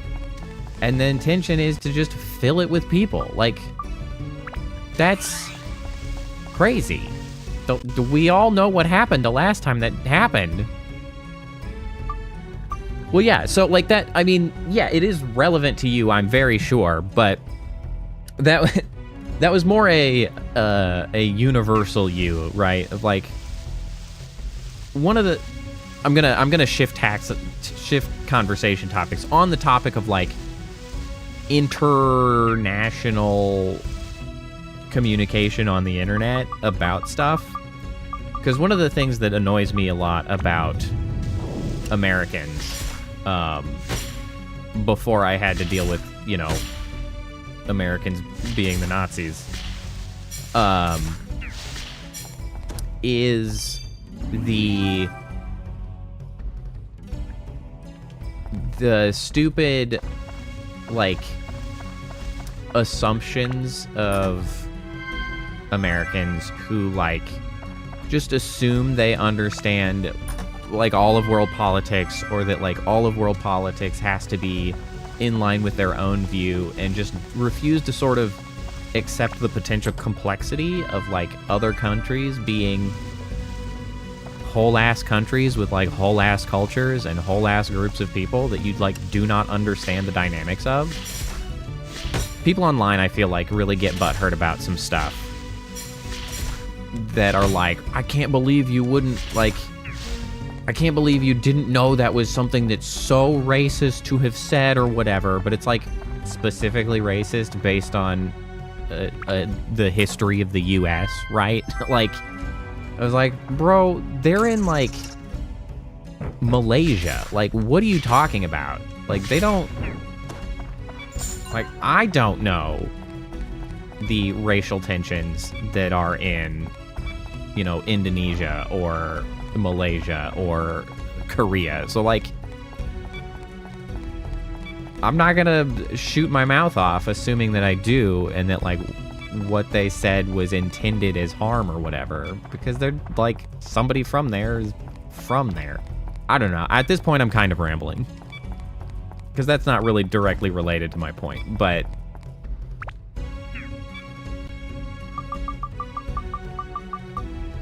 the point is, I don't think right now is the time that people from the US get to be not political, especially when they have platforms. When people, it's very frustrating to me. I try to be active and, like, try to influence, you know, the 5 people that show up to my small stream with, like, 541 subscribers, right? I want to make people better. I should have left. Like, I want to make the world better by trying to make the people who watch better in whatever ways I can, of, like, little things. That's true. I do not disagree. I think that topic, that topic is really complicated now. I don't believe I have the right answer. I believe a good faith discussion needs to happen as to, like, where to go from that, but I think that there are some bad faith conversation from the other side of that as well, because, like, practically speaking, right, what does that mean? Like, what does given back mean? Because there are like, other countries, I don't necessarily hear it brought up as much in the US, largely because, like, I don't know if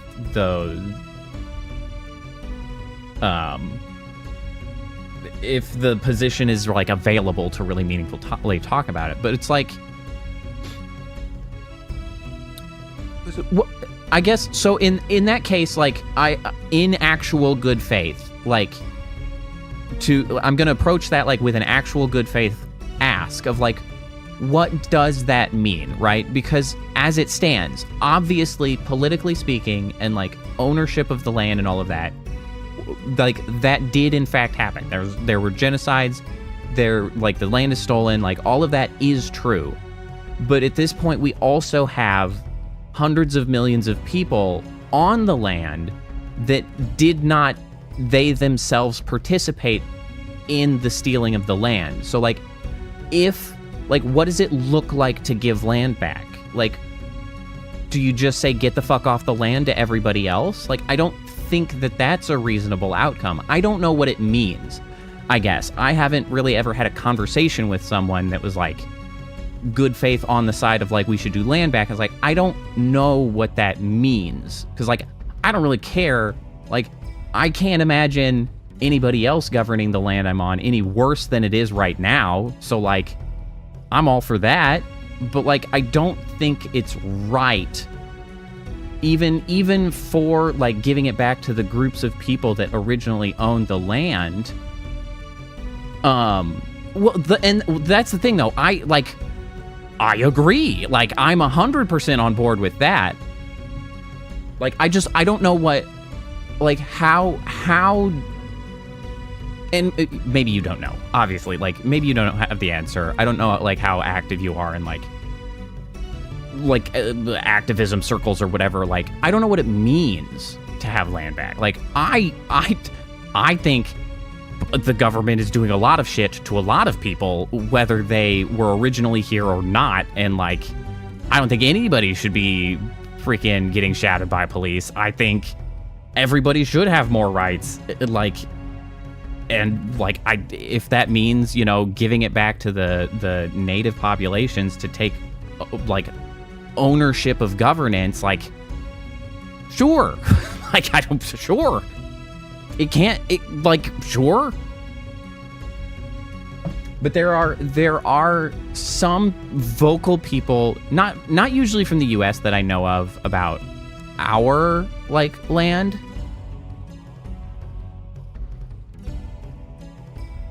I have heard people say that, like, oh no, we want our land back from, you know, like African nations or whatever. Like, we want our land back and we want everybody who lives here to, like, just be cast out, right? Like, mass deportations. And, like, that's the thing is, like, in the US, we now, like, we see what mass deportations look like. And I don't think mass deportations are better when it's done with the quote-unquote righteous attitude of, well, you stole our land, so now you all have to fuck off, even though you've been born here for like 3 generations, right?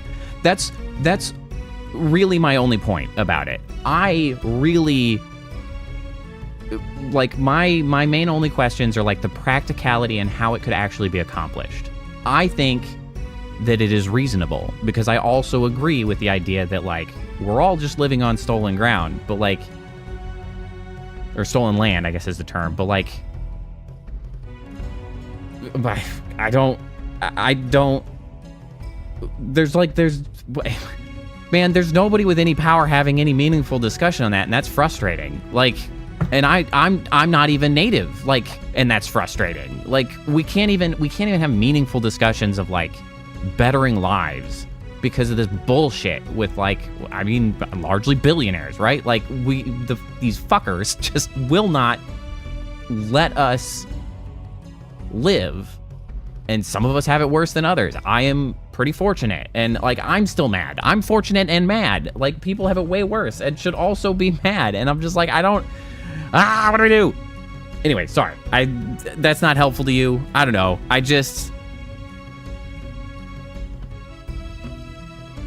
Yeah, I don't. It sucks. Life could be better if the people in charge weren't assholes.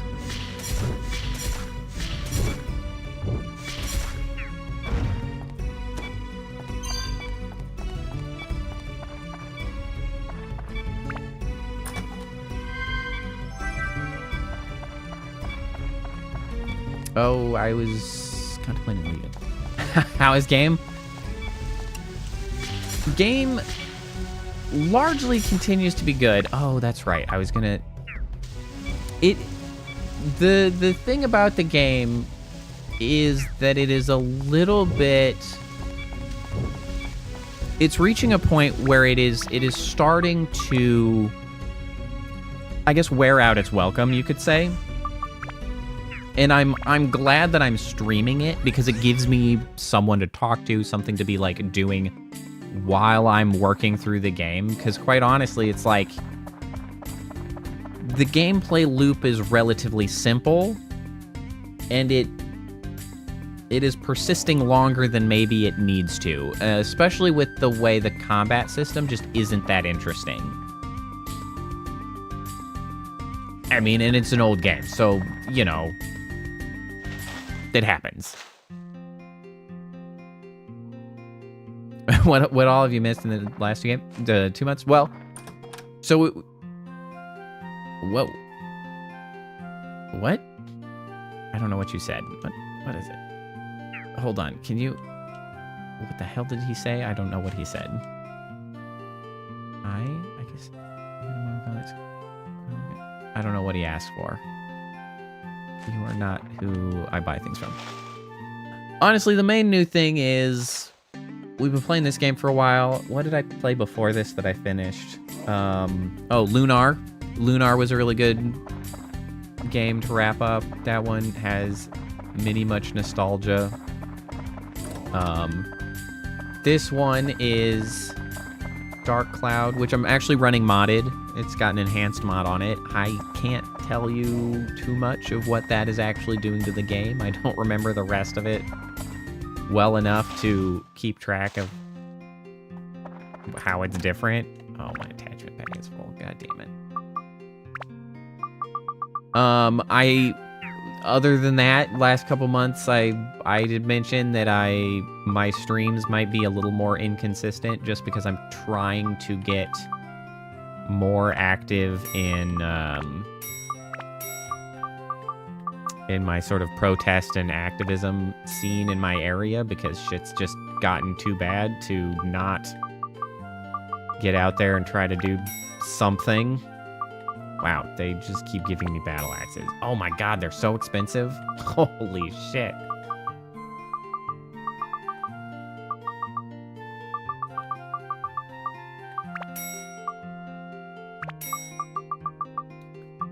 But I mean, for the most part, we just keep on keeping on.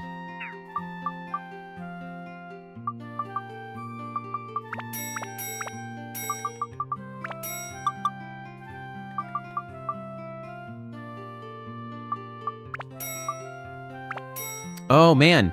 That's right. That was the other thing I was gonna... Freaking speaking of Discord, that's the other stupid shit that happened over the weekend. That, you know, that's totally reasonable, Phantom. I also am really bad at Discord, like, communities. I don't blame anybody for largely just, like, being quiet, keeping to themselves. Yeah, the freaking Discord... identification bullshit. That's some horse hockey. Man, I'm so sick of these tech companies. It's so it's so frustrating. I just want things to be like, I just want them to get out of our faces. They're just constantly invading our shit. Just leave us alone, man.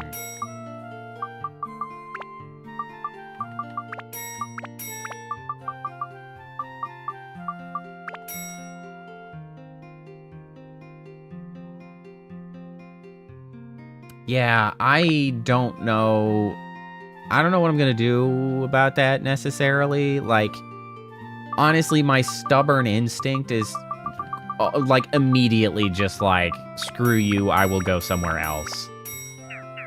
But it is frustrating with it being, you know, like the communication app. It's a lot harder to just jump ship because now you have to like convince all of your friends and whatever to also go to some new platform, and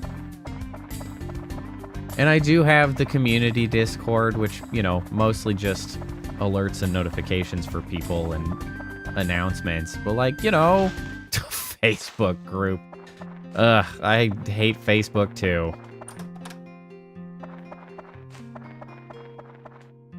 God. I refuse to crawl back to Facebook. Absolutely not. Gah. But yeah, I've done a little poking around to see if, like, are there functional alternatives to Discord? And I mean, the answers are sort of there are, but like they're not the like I mentioned, like the issue is that if there's not a resounding but what is Blue Sky? Well, I guess Blue Sky's kind of an alternative. Blue Sky's alternative Twitter, essentially. It functions really similarly to Twitter, but is not owned by a billionaire bastard. So that's nice. It's not perfect. It's better than Twitter.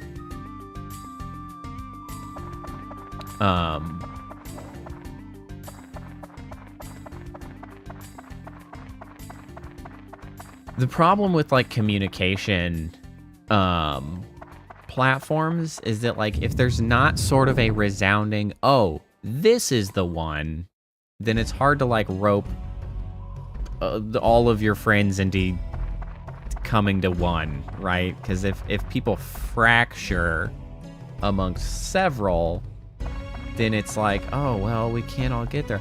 I'm really frustrated, though, with the Discord thing.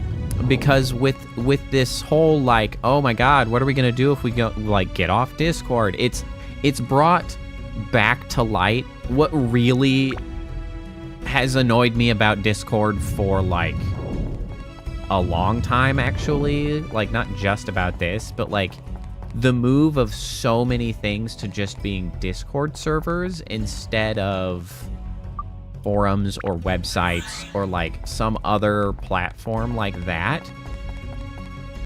Because the walled garden nature of Discord, like, a lot of people talk about how many mods for games and stuff, instead of having a website or being active, like, you know, somewhere else with a community to find help and stuff, they're just like, join us on Discord. And now, of course, it's like, well, great, now if everybody leaves Discord, what happens to all of the information that people had been posting onto Discord like it was a wiki or something, right? Like, it functions as a knowledge base in a lot of cases, and, like, if the knowledge base, like, if everybody leaves, like, all of that, you know, years of information and, like, help and, like, services and, like, communication is just, like, lost to the void. All of these shit should have been, like, wikis instead, but it wasn't. It's just on here. Okay, wind, thunder, and fire. Okay, you already have all three, so. And that sucks. Like, that's such a loss to the internet.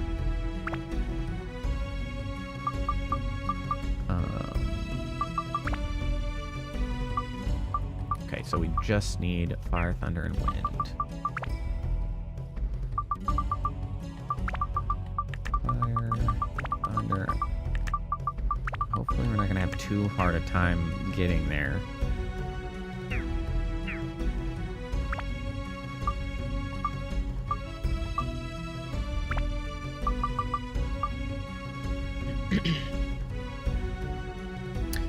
Although I also feel relatively similar about Facebook groups too as Discord servers, because, like, all the time, why not make my? Because it's hard is really what it is.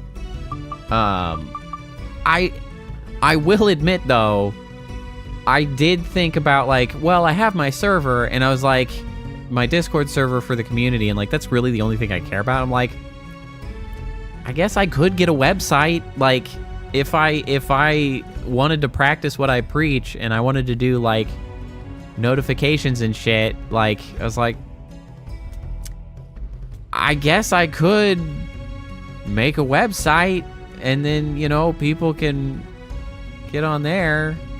Like, the issue, of course, is that part of the reason that I used a Discord server is that I wanted it to be shielded from assholes. I didn't want to have to do full moderation.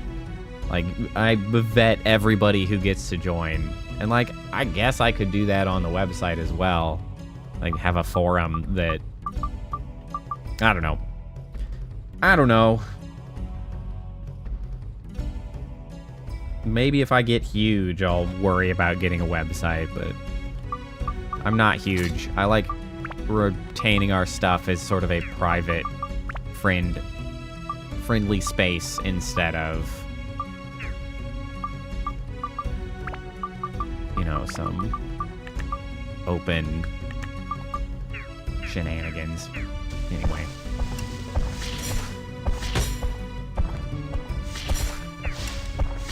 Yeah, I mean, the problem is that it's largely like big systemic issues that I do not have much direct influence on, or my choices do not really move the needle.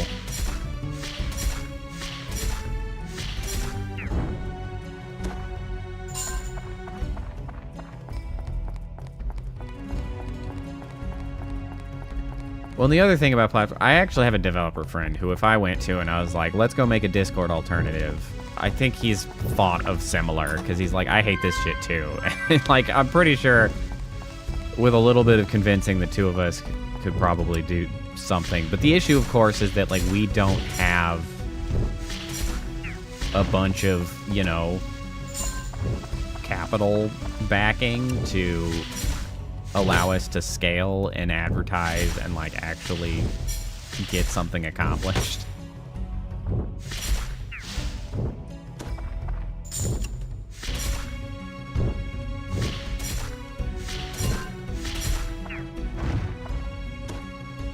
Stupid billionaires. Oh yes, money. Yep. That's the problem. Thorn armlet. I now have 2 thorn armlets. Yup.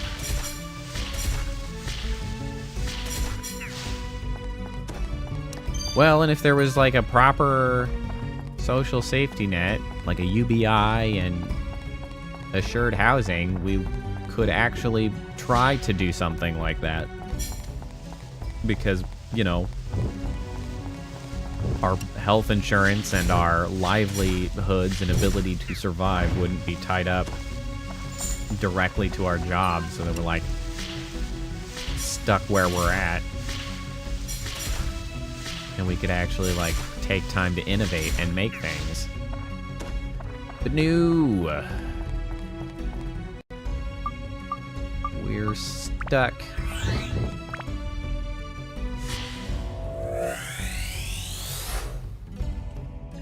Totem pole.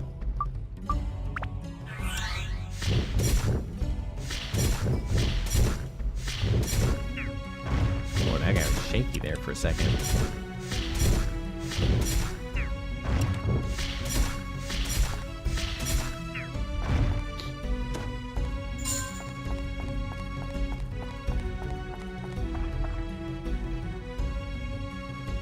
It's locked. I don't have treasure chest key.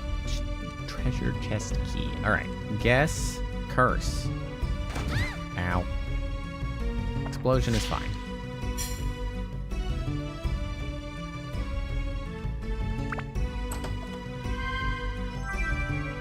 Wow, they just keep giving me these battle axes. That's crazy. Just passing them out.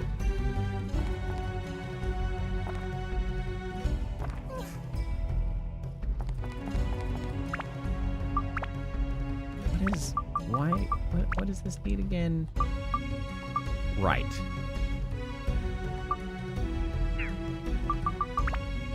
Okay, we can upgrade this.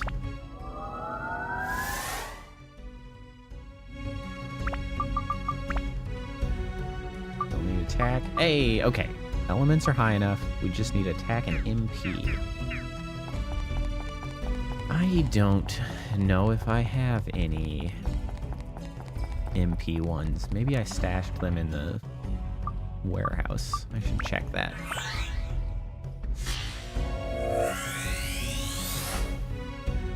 Enga.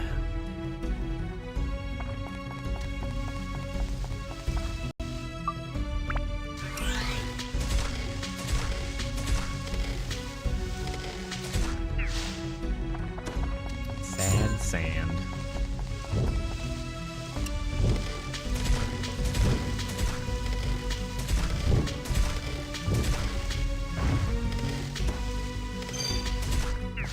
Oh, finally. That's the thing I need.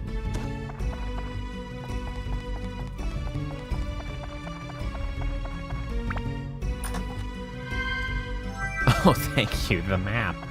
Wow, that's so helpful.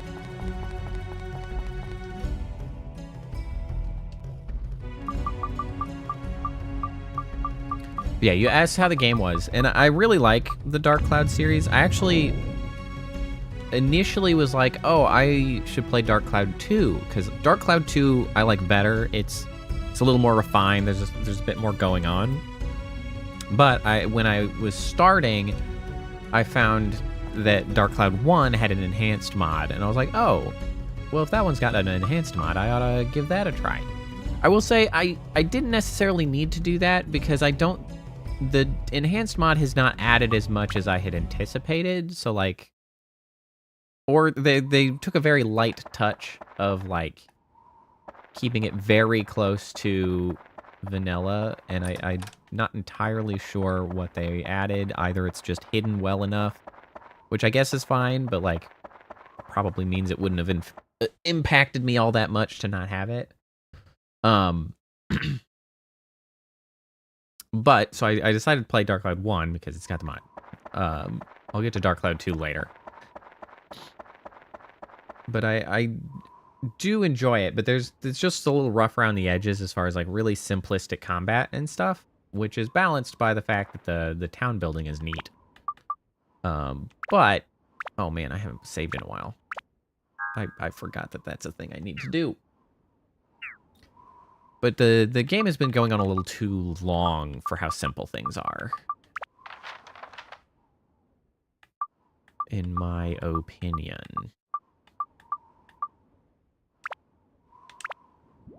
And maybe part of that is just because I keep taking breaks. But I mean, I have been playing for like 20 plus hours. That's a lot.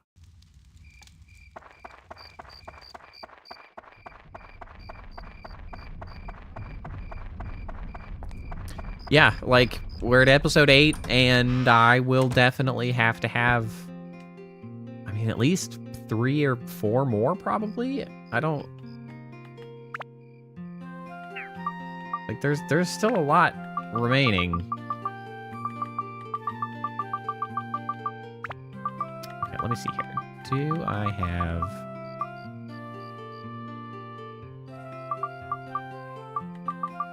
Yeah, it has just been going and going and going. Okay, there we go. MP.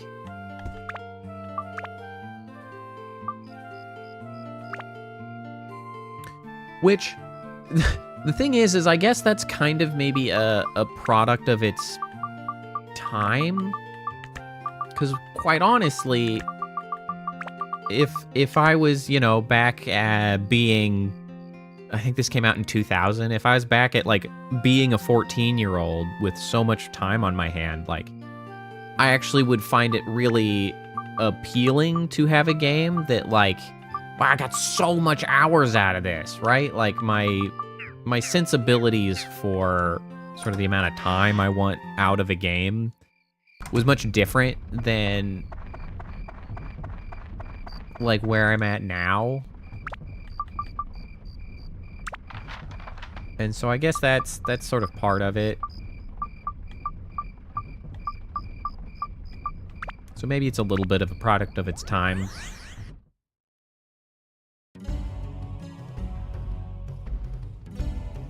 But it's still good. I'm not gonna complain too tremendously. I am enjoying myself. Maybe part of it's just I'm eager to, like, get to other things. Oh, shit. I forgot that, of course, I was going to get stuck. Okay, did I find you a different weapon? I did. I found you a halberd, which is better. What does this require to build up? It requires fire and wind and a bunch of those. Speed, endurance, attack.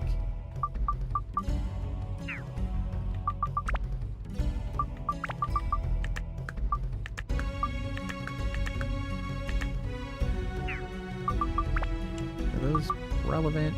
Yes, at least the metal is.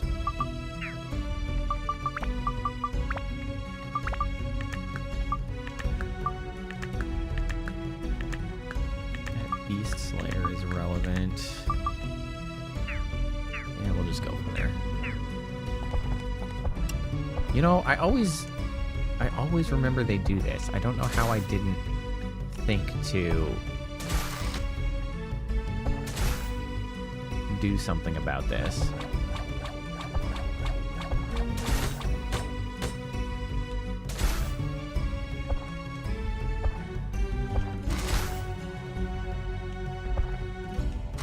Bro, this guy is freaking invincible. It's also tearing up my weapon. This is why melee is shit. Oh, wait. If melee is shit, maybe I just throw bombs. Hold on. Hold on. I got you there. How is the damage so shitty?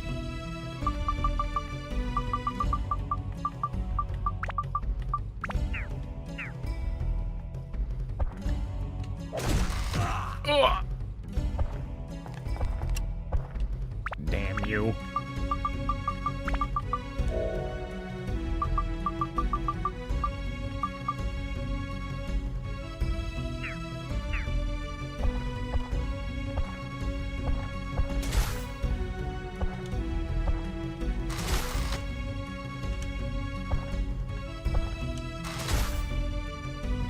I do like how quick his attack is, though.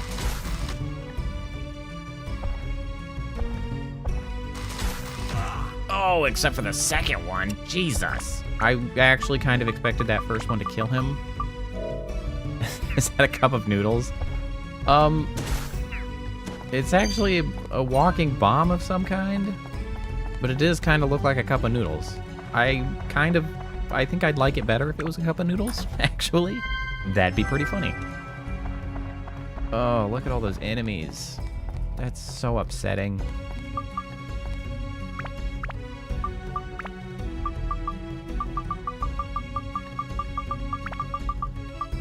Man, I don't know if I'm gonna have the durability for this shit.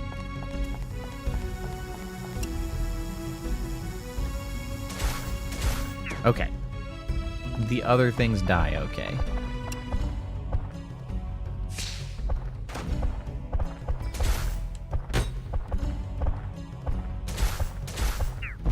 Man, the durability on my weapon just shreds.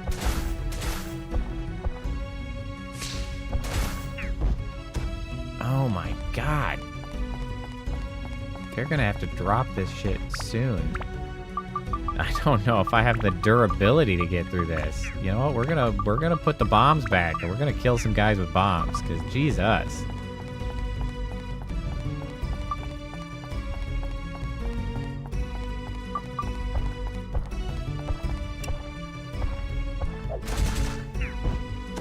Killed his ass.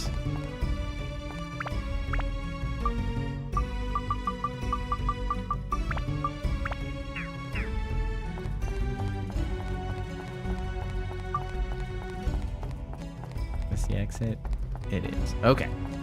We are just looking for the exit item. All we want. Bam. Get freaking cooked, bro. I hate the way this stupid the inventory system works, man. The fact that they give me so many throwables, but then they make it such a hassle to get in there and use them, because I can equip one and then I use it and then I gotta go back in and find it again.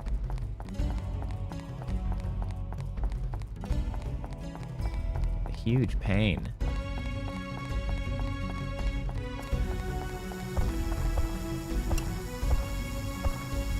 Alright, you I can kill nice and easy.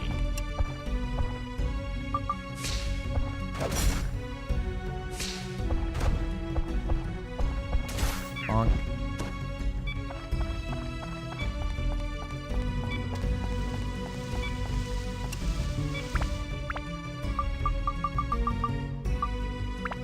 Maybe wind is good. Yeah, pretty good.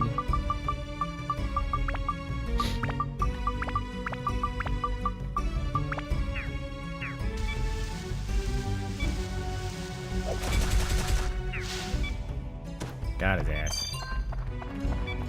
I need more. This will show me for selling all of my throwables a bit ago. How many enemies you got left? 1, 2, 3, 4, 5, 6, it looks like.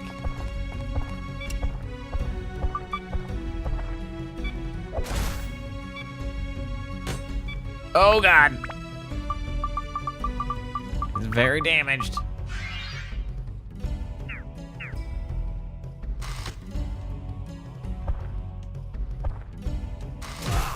Ow.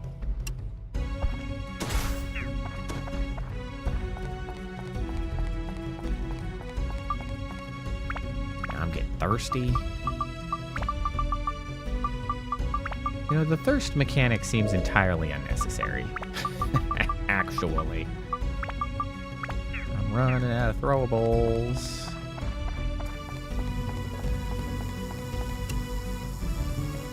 The bugs I can kill real quick. Those I don't mind. More bugs. I don't like these, however. These are pretty durable.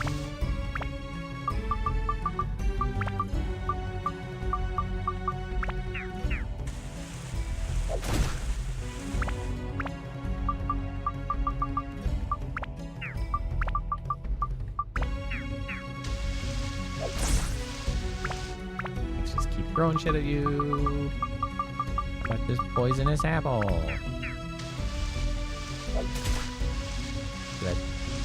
Did you actually get poisoned? Wow, you did get poisoned. Well, I'll just let you die slowly.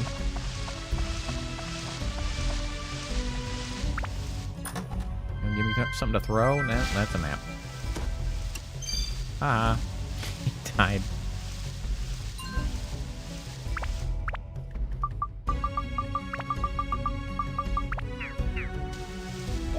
Bonk.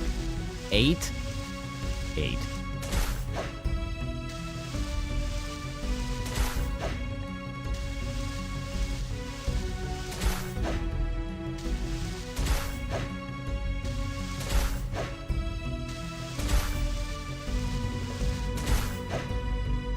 This actually isn't so bad because it doesn't do that much damage to my weapon.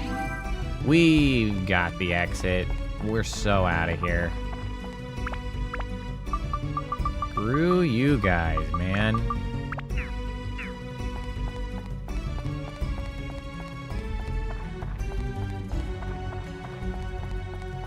Ugh. I hate the character restricted floors.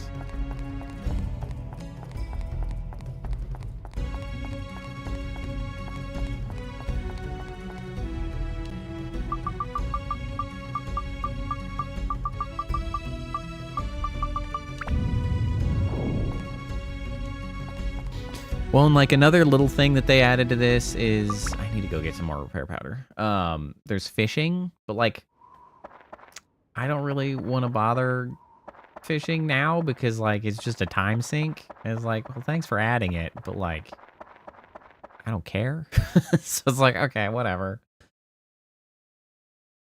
I ought to start selling my fishing bait Because again, I don't care anymore. Hey, look, items.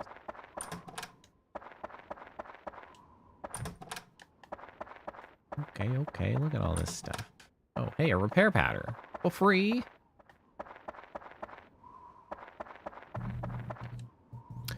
Well, that's the thing is like it is helpful for that because you get, so as you fish, you get fishing points depending on like the size of the fish you're catching, the size and type of fish you're catching. And then you can,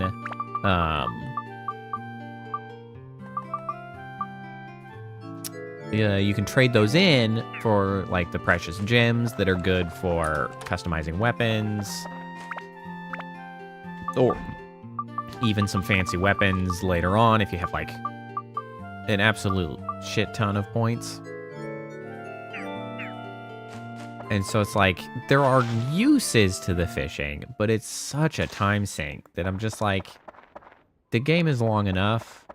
I don't want to be doing this forever. I'm good. I'm good. Because see, like, this is the oasis. I could fish here, but I don't wanna. I don't wanna. Because that shit takes time. It's a whole ass, like, mini game. It's not really a mini game, I guess. You bait it, you throw it, you have to wait, then they nibble on it, you wait till they bite, and then you set the hook, like real fishing, and sometimes you fail and you lose your bait, and it's just like, I don't know, man. That sounds like a lot of trouble. Who sells shit? It's not you. It's not, oh no, I think it is this one.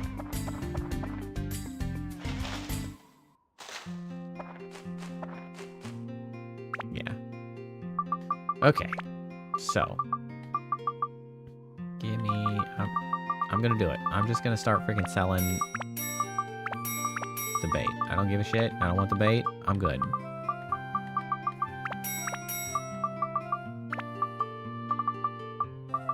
All right, we got plenty. You know what? Maybe I buy a couple more bombs. I got plenty of space. Maybe we carry bombs with us now, because I don't want a repeat of that.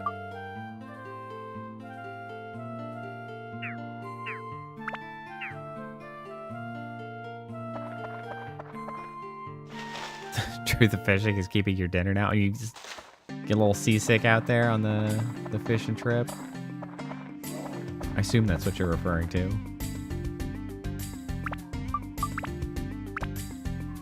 I never got into fishing. My dad was big into fishing. I did fishing. Like, I went out on the fishing trips now and then. Very seasick? Yeah, I thought so. Like, I do that. I did. I tried. It's not for me. It's not for me. I understand how it's for some people. I see that it's very relaxing. It can be very serene. You're out in nature. You can, like, you know.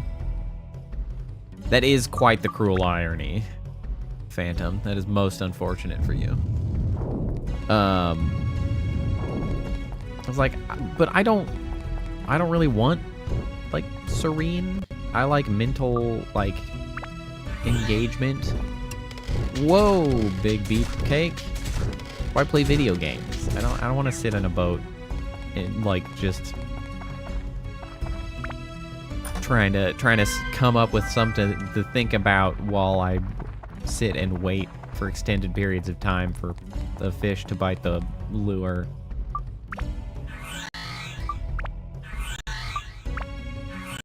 Everybody gets water. Like, it's just not for me.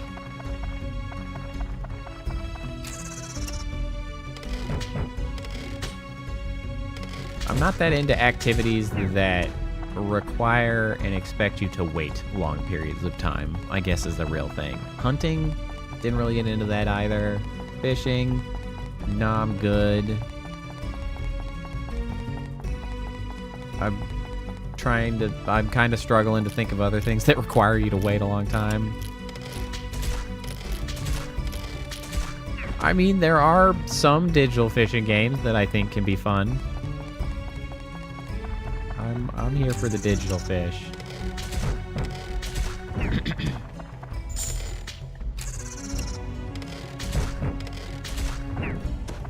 Damn, I do shit tons of damage with her.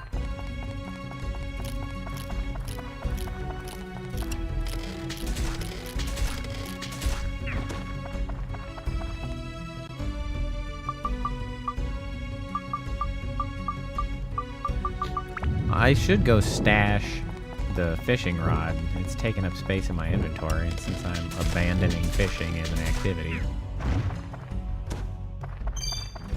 Time to get rid of it.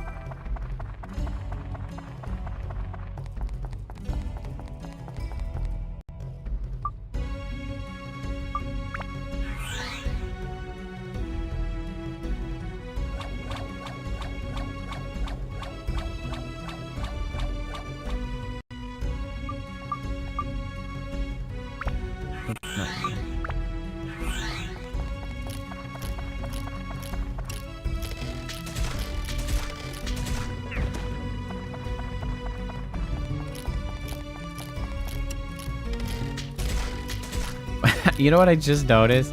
These guys have some, like, I don't know, like some feminine eyes. Look at those eyes, man. They got some like sultry anime eyes. What is happening with you guys? God, look at all these boxes. So many of you are going to be mimics. There's no way that you are not a bunch of mimics. Well, what? Okay.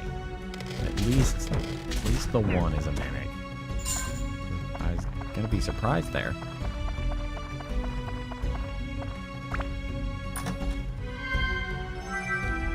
Honestly, it was really cool when it came out. Like, Dark Cloud and Dark Cloud 2 really stuck in my memory for being, like, really something unique, and I thought it was really cool, which is why I'm playing it now.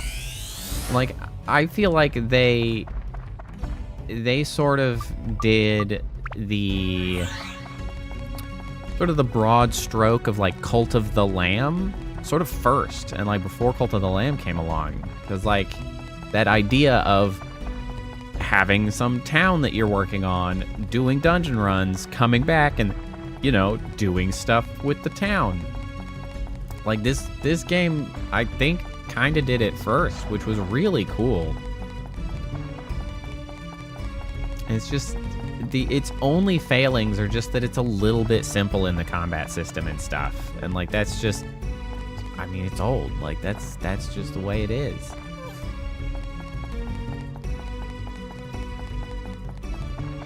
I don't think we needed the panic worm. I do love the panic worm.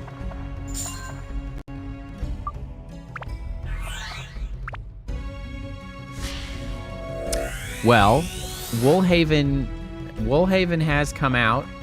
It's apparently quite good. And I don't know when precisely I will get to it, but I do intend to go back to Cult of the Lamb and play it again with the Woolhaven. Because I really did enjoy Cult of the Lamb. Cult of the Lamb is also just such a good stream game. Like, it streams so well. People are engaged with it. You can involve so many people. Like, it's a great game to stream. I think I had pretty good luck with, like, new people coming by to, like, check things out during Cult of the Lamb, if I remember correctly. I got very high viewership.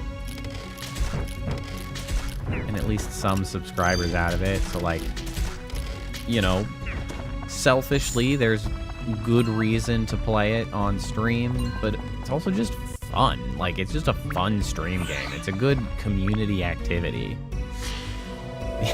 Yeah. Oh yeah, the perpetual sacrifice. It's just fun. Like, it's good. It's great for a community to be involved with. They did a good job with that. And that's even on YouTube when we don't have the, like, direct Twitch integration. Like, Twitch has the integration, which makes it easier, but you don't need it. You can get by. So yeah, we will be revisiting Cult of the Lamb. I'm not sure how many games we'll go through before then. We're going to finish this game. Then we're going to do Neo 3, because I'm really excited about Neo 3. I loved Neo 2. I thought that was a phenomenal game, so I'm excited to play Neo 3. It'll hit my Souls-like fix, which we always need now and then. And after that, I don't know if I want to immediately go back to Dark Cloud 2, or if I want to, like, step over to Cult of the Lamb. So we'll see. And I don't know how long Neo 3 will be. I could be playing that for a while. Like, this one I will probably finish within 2 weeks, if I had to guess. I imagine I am probably about 2/3 of the way through, at least. So I would expect that there's at most 4 more streams left. I'd be surprised if it was otherwise. Neo 3, that is spelled Nioh 3. I can understand why you would spell it Neo, because that is also how it sounds.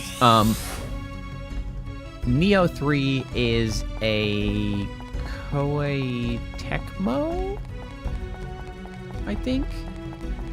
Souls-like. So obviously Neo 1, Neo 2 came out a while back. And they were kind of their iteration to do a Souls-like. They're very, like, Japanese themed. You play as, not really technically a ninja, but like a warrior where there's a lot of different weapon options, which is really sort of its interesting, like, claim to fame. In anime Bloodborne? It kind of is. The way it differentiates itself in the Souls-like section is a little higher paced combat, a little more combo-based combat, a lot of options and weapons, and the weapons and combat being a little bit deeper. Because, like, Souls and Elden Ring, you really have, like, a light attack, a heavy attack, a special attack, and then, like, maybe, like, a dodge attack, and, like, the total number of attacks you have with any given weapon is pretty limited. Neo gave you a lot more interesting stuff to do. It kind of combines a little bit more of something like a spectacle fighter, like, Devil May Cry style, a little bit more in that direction, not like a lot, but like it brings a little bit of that combo stuff in from those and adds it into, like, the Souls-like formula, which gives it a really engaging combat system. But I also really like the variety of weapons it gives you, because it gives you a lot of options to sort of tailor things to how you want to play. Like, you can do all kinds of, like, I like this weapon, it behaves drastically different from other weapons. So it's like there's a lot of variance in how you can sort of engage with the game. And I really like that about those sorts of things. All right, we're still working on MP and attack. I don't really have any more MP.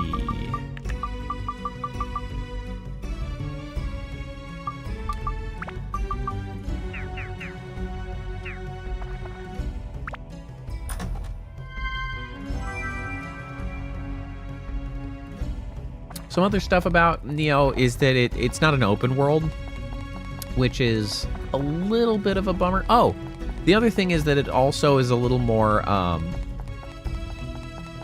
like action RPG loot system style, because it's actually randomized loot that drops from stuff, sort of like, Diablo 2, Diablo 3, Path of Exile, how, kill stuff, get loot, compare to other loot and like decide what works best. Loot has rarities, like there's more of that as well. But Neo 2, at least Neo 1 and Neo 2, I assume Neo 3 will also be this way. It doesn't have an open world, and instead it has like a stage selection that you go to a stage, you do the stage. I think you can redo stages later, but like it's a sort of not linear necessarily, but like it is a discrete stages instead of an open world that you're running around in. So those are some of the things that sort of differentiate it as a Souls-like, but overall it's quite good. I really enjoyed Neo 2. I think I still have the VOD on the channel. BO3 from COD? BO3? I don't know what BO3 stands for. Black Ops 3. Black Ops 3. That's probably what that stands for. I haven't really ever played a Call of Duty. Call of Duty was never one of those things that I played.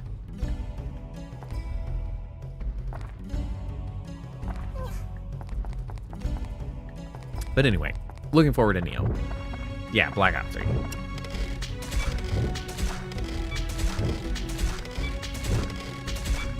Man, Call of Duty is another one of those game series that have simply, I don't know, like outlived how long it should stick around because it just is allowed to get shitty. Like, they keep making them seemingly because they are under the impression that they are morally obligated to make one every year, I guess. And they're just making some shitty choices. I wonder if magic would work better on this thing.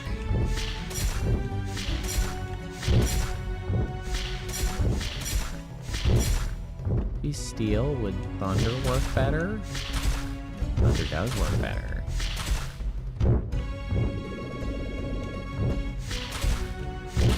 Ah, my bones! Yeah, there's like going the AI route, which is bad. But even like, I watched the Ackman, who's pretty entertaining YouTuber. Well, yeah, don't worry, I have watched a lot of stuff about the Black Ops, because the Ackman likes to complain about it, which is fair. But like, not just the AI stuff, but like he talks about how they kind of got themselves stuck in a loop where they made some good games with actual good storylines and characters people got attached to. And instead of doing that again, right, making another good game with a good story with characters people got attached to, they seem to just like keep rehashing like that same storyline or those characters. Like they keep coming back to them because it's like, oh well, they like those characters and like here they are again, your favorite, and like they keep doing it. And so it's like people seem to be like, okay, can you just make a decent story? You only care for the zombies gameplay. That's fair.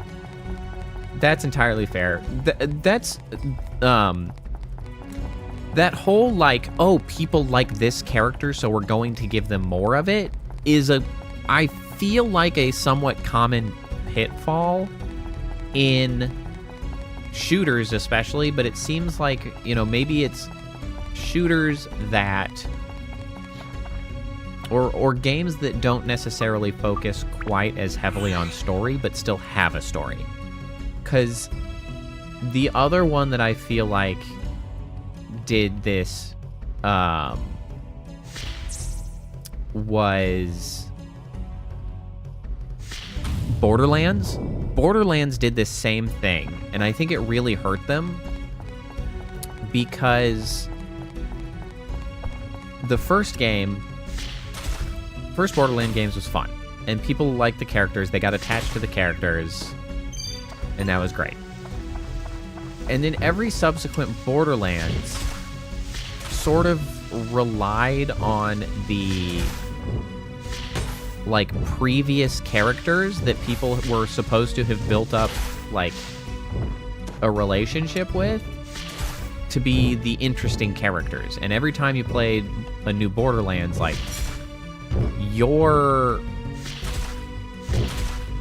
the characters you play are like not really part of the storyline for some reason, and they would use the previous game's characters as like the ones driving forward the storyline, and like you were just kind of empty husks running around until you got to the next Borderlands, where like those previous ones now came back but like actually had full agency. And it was always a weird thing about the Borderlands series that I didn't really care for. And it seems like this common trope of developers or publishers seeing that people like certain characters and then not really recognizing what got people to like those characters in the first place and redoing that, but instead just sort of trying to go the cheap route of like giving you more of those characters that you just liked. And then, like, at the detriment of trying to introduce any new characters to also be good. And so it's like, it's sort of a deteriorating cycle because, like, they just give you worse and worse characters over time as they continue to try more and more to sort of, like, piggyback on the previous characters. It's just like more of these.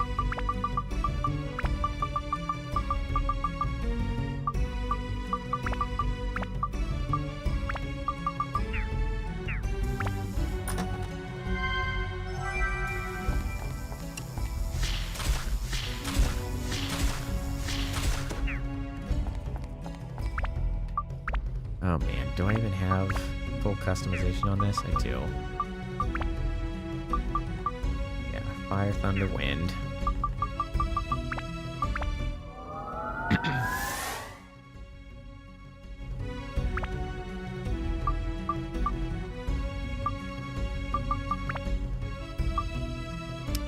Or fire, thunder, wind.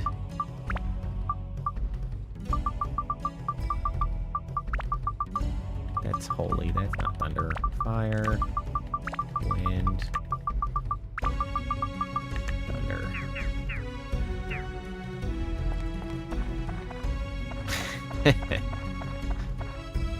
I mean, a little bit. It's rough out here.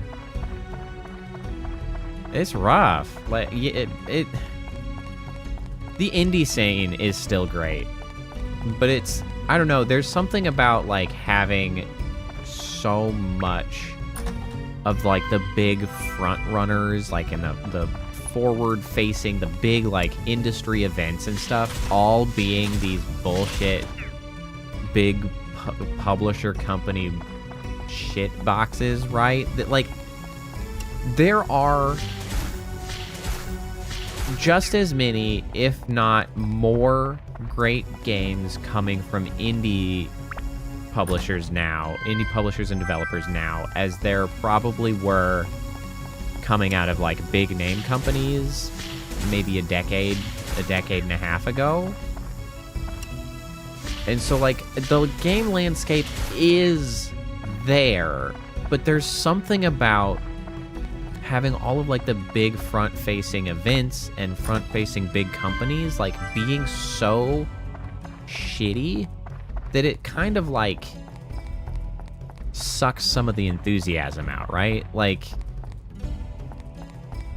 it's hard to get too excited about the industry when there are like these parasitic leeches hanging off it, just like, you know, EA, Ubisoft, freaking Blizzard, these shitty-ass companies that just don't bring anything, and they just take up so much space and air, and it just constantly fuck over the developers that work for them. They're laying off people all the goddamn time. It's just, like, go away.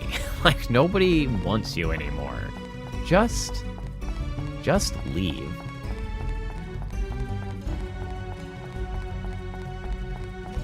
Cause yeah, I feel you as far as gaming space. And it's frustrating because I really don't feel like it needs to feel like that, because I do think that there are lots of great games being made. But there's just something about the culture that is such a downer.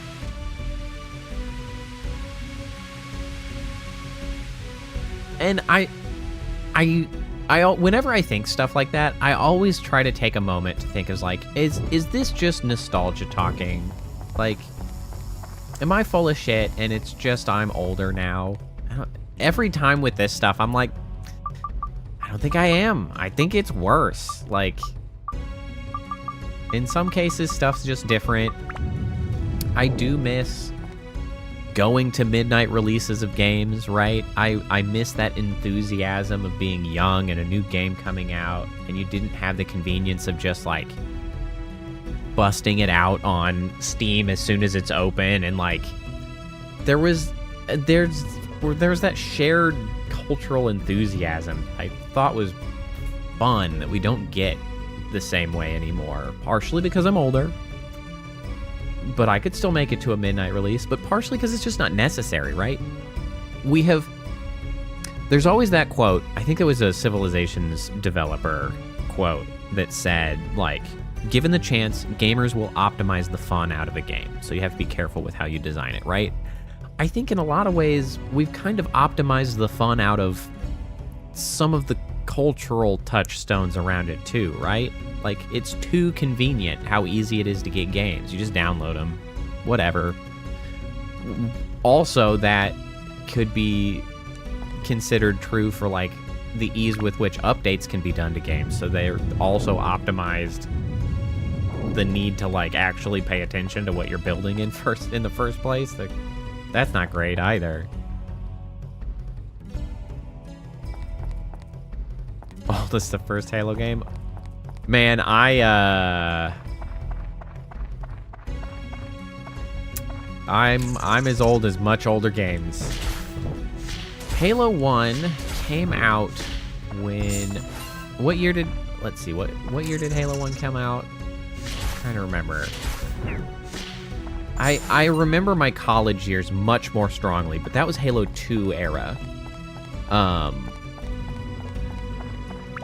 I remember having, like... Was Halo 2 also on the original Xbox? I guess that's true.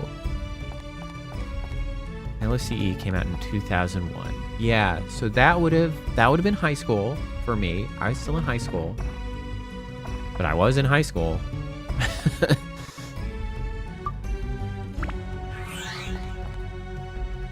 I was in high school in 2001.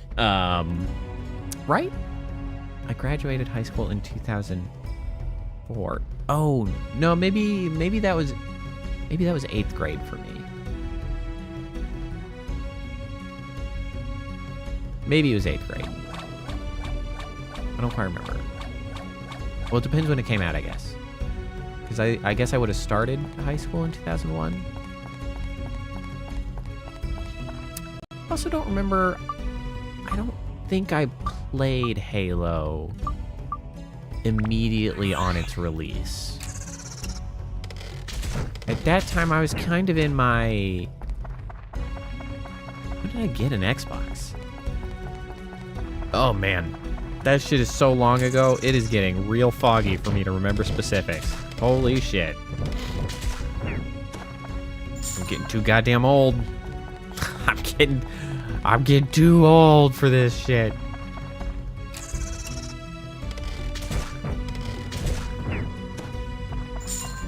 Man, the one that I really remember... I remember Halo 2, I believe. Halo 2 or Halo 3? I remember one of them that came out. It must have been 2005. Which one? Hold on. I'm gonna look it up. Looking it up. Halo release dates. List of Halo media, Wikipedia. Halo CE 2001. Halo 2 2004. Yeah. Okay, it had... Yeah. So it was Halo 2. I was correct. The one that I remember most... Oh, yeah. The boomers are out in force. The boomers are always out in force on this this freaking channel, man. I remember Halo 2. I remember Halo 2 because I was doing a specific job at the time. I was working in a hospital cafeteria. Although I say cafeteria, I worked in the kitchen, sort of, but I didn't cook. I did, I worked in the hospital kitchen, plating, putting together like patient trays, prepping some of the non-cooking related stuff like salads, and plating up like frozen desserts and vegetables and whatever that don't require cooking. I was working there, so not the front-facing cafeteria, but also dishes, and sometimes dishes, not always dishes, sometimes dishes. And so working at a hospital kitchen where you plate the trays for the meals for the day means that you go to work very early. And so I would go to work at 5 to 5:30, depending on where I was supposed to be.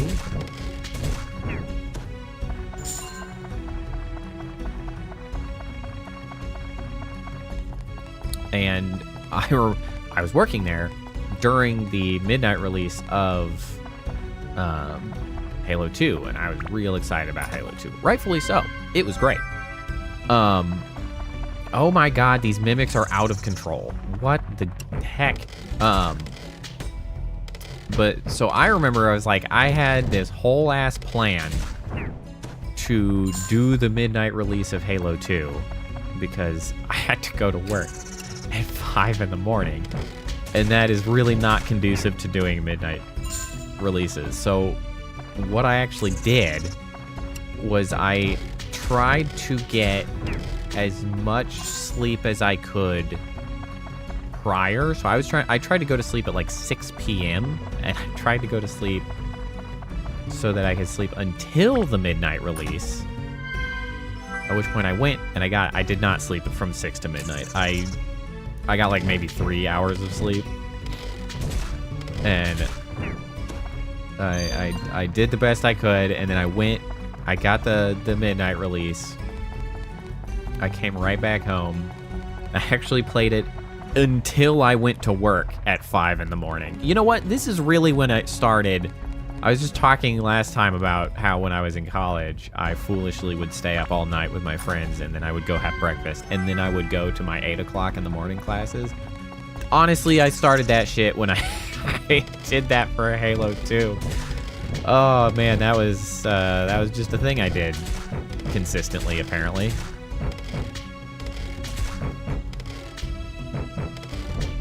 Then I went home, and I worked through after having gotten like no sleep because I was playing Halo 2, and I went home, and then I tried to sleep, and I slept some, and then I played some more. It was a good time. That was good shit.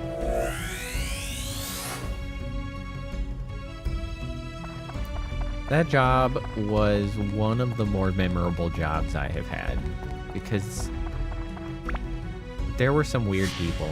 There was one person that definitely, I don't really know what to say. Like he had some sort of mental illness, I guess is the proper way to put that. I don't know what it was, but he would do strange things. He would talk to himself a lot. He would like get really mad talking to himself. He'd like punch his hand. He's like, bah, bah, bah, bah. But honestly, the most alarming thing that he would do is he would work in the dishes, and there's the afternoon. Well, in the morning and then the afternoon at the hospital in the cafeteria. Sleep deprived. Yeah, I'm sure. I'm sure everybody had a wonderful time that day. There would be like in the dish room there'd be sort of conveyor belt style cleaning of trays after the meal shifts in the hospital, right? Because all the trays would come down, and so they'd work through and clean them off. And like the thing that like always stuck out the most that this guy would do, that I was just like, that's crazy. Like, that's crazy. Is that like during that time, occasionally you could catch him like we'd be washing taking the trays apart, taking stuff off the trays, cleaning whatever, and like he would, I guess, get hungry, and he would like, we'd be like moving trays along, and he would like take leftover food off of patient trays, and he'd be like, a little snack. I'd be like, that's wild behavior. Like, you are, that's wild.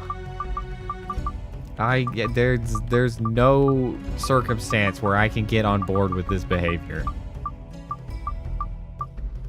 Where's my, hello? Where's my rock door thing? Hello? Hello? Did I get it? Did I not get it? Did the game bug out again? I'm supposed to have a thing.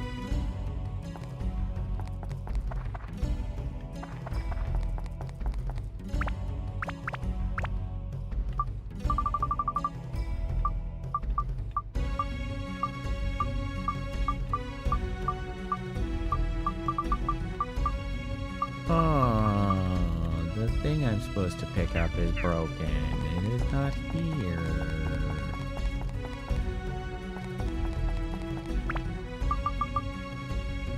Available. Escape from dungeon.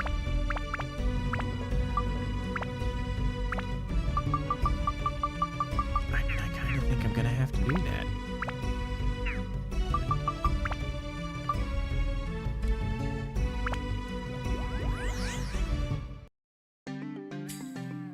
I don't know. I don't know where the thing was. I was supposed to just get the thing. Thing didn't seem to drop. I thought I picked it up at some point.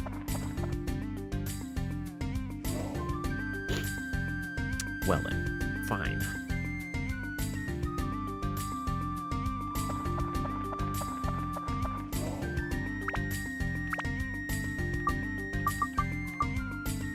Alright, we got some houses. Kind of jumping now. Look at all these people.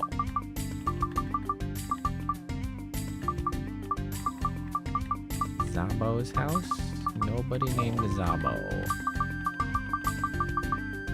Anga's house? We got somebody named Anga. I saw you, Anga. Bam. Odds and ends. Stairs. Stairway roof. Not a resident, but totally settled in. Stone Golem, very old. Do you live in the prisoner cabin? No. Oh, there we go. Prisoner of war. There you go. Toto's house.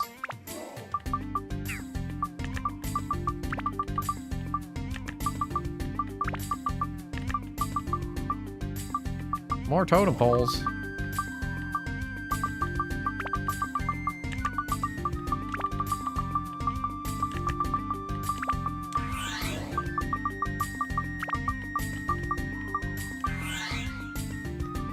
Great.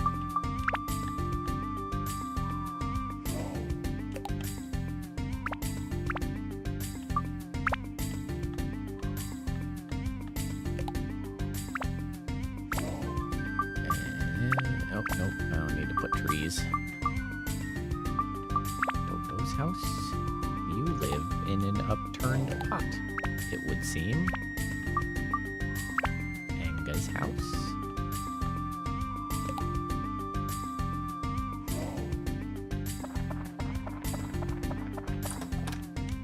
Hey, fish candy.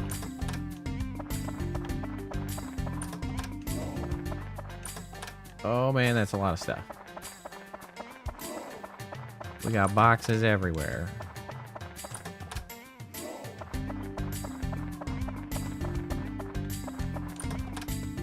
My bag is full.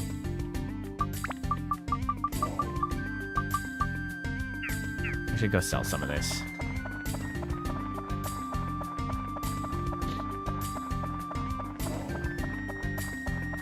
There's a really nice woman that I worked with as well.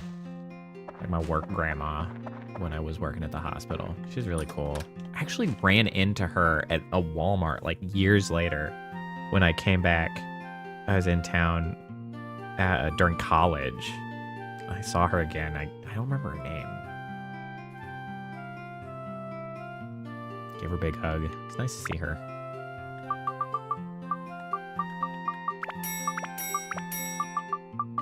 But then there's also one guy who was like closest to me in age. I think he went to my high school. I was out of high school at the time, but like he was not the sort of guy that I wanted to get along with. He was fine, but he was like a real dumb jock. Not really, like, he was just a dumb regular guy. He was kind of a jock, but like he's just kind of dumb.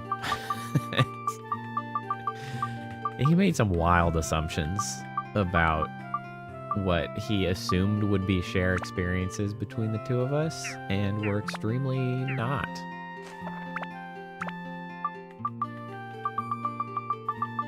Because we had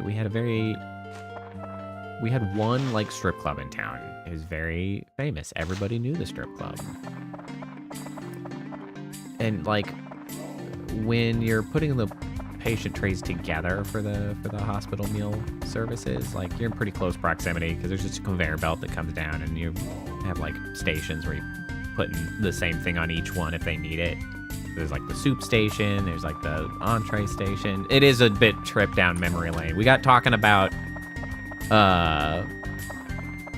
Halo and, you know, that era, so I'm going to talk about what was happening at the time. It was really, really funny. Well, it wasn't funny at the time. It was pretty uncomfortable at the time, but it's funny now. And it's been funny for years. But so this guy, I was stuck near him during one of the patient tray put-togethers. So, like, we're stuck together for, like, 40 minutes. Like, we're just cranking stuff out. I'm generally happy to just be silent at those times. I'd be a lot more willing to talk now, given the circumstances, but at the time I was an awkward teenager. Like, what do you want from me? I just, like, came out of high school, and I was doing community college at the time. And so, I was next to this guy, and he gets to talking about the strip club. He's like, oh, yeah, blah, blah, blah, I went over there. It's like, and he's like, something. I don't remember if he said it was like his favorite one or something. He commented about like, you know, the midget at the strip club, and he was like, what stuck out to me so tremendously was his extremely confident, you know, the one, after talking about this, like. This guy 100% assumed that I knew precisely who he was talking about. It's like, you know the one. I was like, sure, man. I know the one. Like, I just remember that so directly. Yep, I want to see the sunrise. What's wrong with that? Just so clearly was like, you know the one. I was like, I don't, man. I don't. If I were more confident in my, like, now I would just be like, what are you talking about? Of course, at the time, again, awkward teen, wanting to fit in. Don't want to look like a loser with the one guy near my age.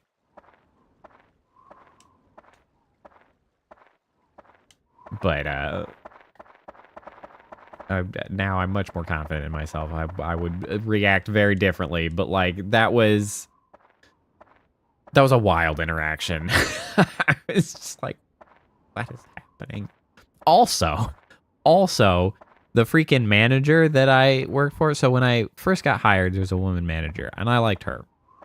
And then I guess like immediately above her got put this asshole guy who, one, was a real annoyance. Well, he was always nice to me, but I didn't like him. He made me uncomfortable, which was right, as I'll get to that. But also, this guy, like, constantly, I'm pretty sure he was like mis-scheduling me, because I remember constantly, like, I would check the schedule for the week or whatever.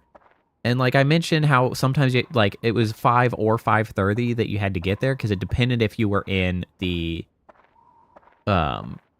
doing the dish room or the like other prep rooms. Like dish room had to get there early because you had to start cleaning up after the cooks had made breakfast. And like he would just not mark my schedule correctly. Like I just remember this distinctly. I would always be showing up at 5:30 because that's what my schedule said.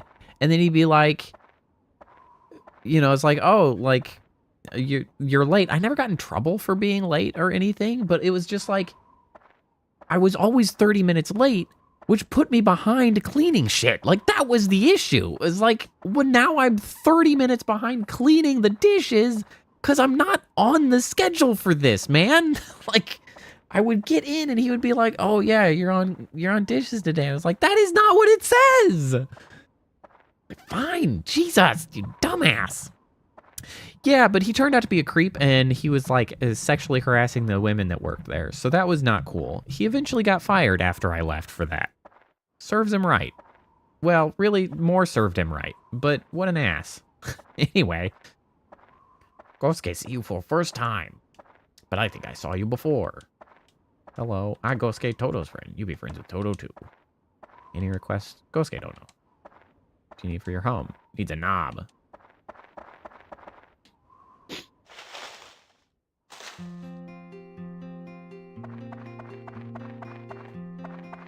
Hey, Toto. Wow, who are you, bro? You just moved to this village, right? Huh? Right on. I'm Toto. Nice to meet you. Any request for building? I don't care. Just be careful with how you place the totem pole. You know how. What do you need for your home? I just need to have the totem pole.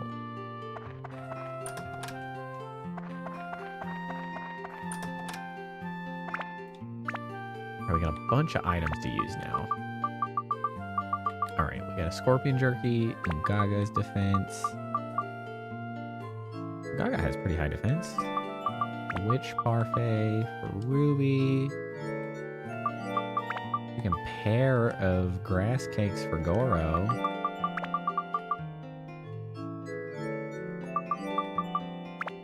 Pair of fish candies for Zhao.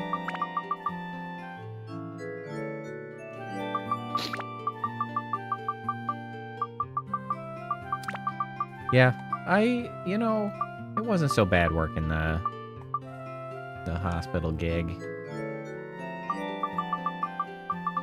I didn't hate it.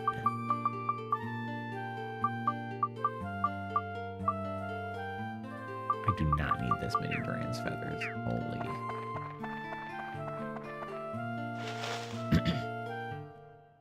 Getting up at 5 sucked. I didn't like that.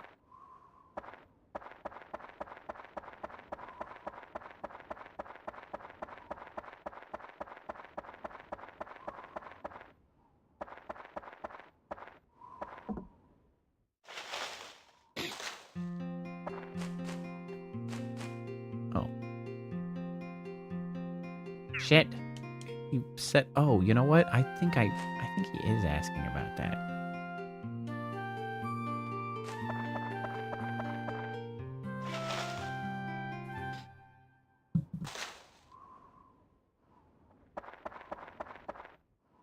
Dakota Miller. Hello. Mega Man X7. I Man, I played Mega Man, like, the original Mega Man X, and then maybe X2. I was never a big Mega Man player. I can't help but ignore what he's talking about, but I think this is what he wants.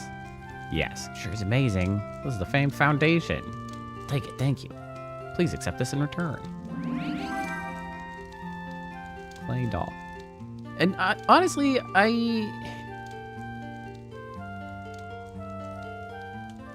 don't really know why I never got into Mega Man. No, that's not true. I know why. Because when I started trying to play Mega Man X, I was too young.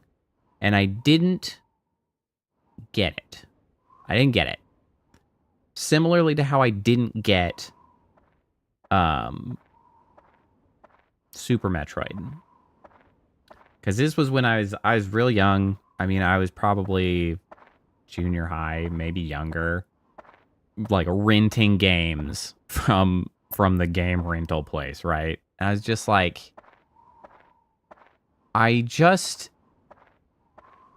my relationship with games was just not complex enough to like understand Metroidvanias in this case of Super Metroid. Like I didn't understand like the depth, the like scale of them, like the complexity of the goal, you know, from here to there. And similarly, like I just didn't get the structure of Mega Man properly. And I don't know why. Like I was young. The only excuse I have is I was young and kind of stupid. But yeah, like honestly, the Mega Man that I probably enjoyed the most, which I haven't played in forever, so I don't remember too many specifics of them, was Mega Man Legends. I remember Mega Man Legends being really cool. That was, because honestly, I played probably more RPGs in my youth, so Mega Man Legend sort of fit that, like my framework for games at the time a little bit better.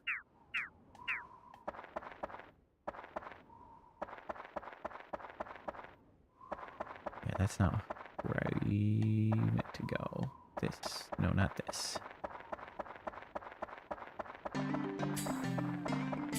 Legends would be a pretty sick game to see, like a remake or a follow-up, or like Legends was cool. Honestly, that might be one. Hold on. I'm gonna add that to my stream notes for games to play, because I'm kind of on a let's play old games kick lately, and I feel like Mega Man Legends is just, you know what, I should make a new section for old games to play. Old games to play. Mega Man Legends. Because I don't remember it very clearly. It's been so long, but I remember it very fondly, is I guess. Like I have such positive remembrance of it that I should give that another go. Get in there, play it again. Have a good time. Who knows? Maybe it'll kick off a whole Mega Man arc for me. You're an outsider, huh? My name is Enga. I'm just an old man, though. I'm old. Should have given him that voice. Oh, what do you need for your home? Don't forget the trendy hay roof. You gotta stay trendy. Being old's no excuse for being lame. That place will look like a piece of gourd. And of course, the totem.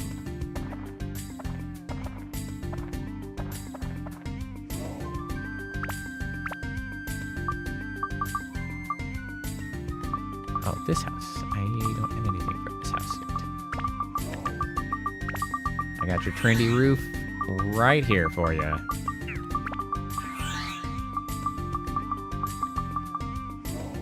And all.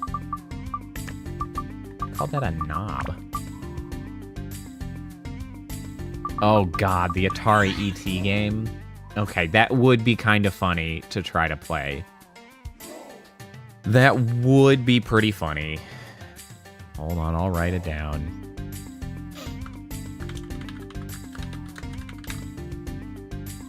That would only be at like a single day. Like, we'll give that one chance. Just like for the sake of gaming history. I'll write it down. We'll see if I ever have the will to do it. But it would be funny to be like, yeah, let's play maybe the most famous game ever. Well, maybe not. At this point, there's just so many more people into games that maybe modern games have more, you know, awareness. But like, for a long time, it was probably the most famous game. Notorious game, at least. A box. Ooh, another scorpion jerky. Yeah, well, see, you gotta be careful with those jokes. You'll say something and freaking content maker brain over here will be like, maybe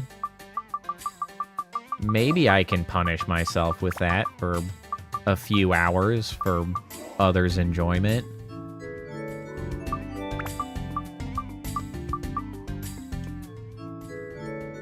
I have to find a day where I don't like I can maintain sanity while doing that. A day, I guess, that I particularly hate myself to put myself through that. Okay, I did stuff. Busted in. Oh, it's you, young one. I thank you for what you did for us. This is for you, son. I hope you'll take good care of it. I have had 1,800 Buster Swords throughout my time. This is my old sword, but it still works just fine. Back in my day, I was darn good with the thing. Now I'm old. My days as chief, I was amazing, you know. Hurrah! Ouch. My back. Years are catching up with me. Sorry, I lied a bit. I was never really strong, even when I was young. I'm not even that old. Just when I thought I would become chief, Bonka snapped up the position. I wasn't meant to be chief. But Bonka, she really was something. She defeated every warrior in the village. She was only in her teens when she defeated me and became chief. I was 71. She was such a beautiful girl, like a fighting goddess.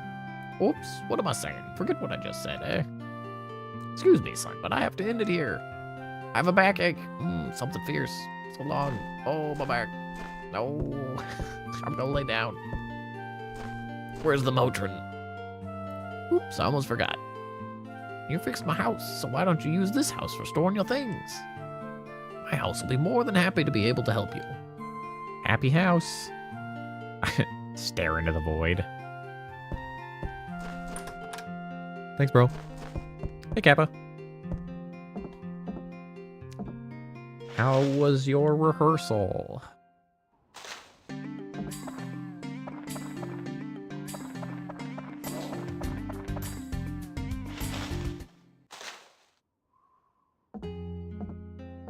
Hello, small child. Hi, something's wrong with Gosuke. Oh no, he's dying. Gosuke doesn't move that much anymore. Dodo. Gosuke, you scared me. Come on, get up. Dodo.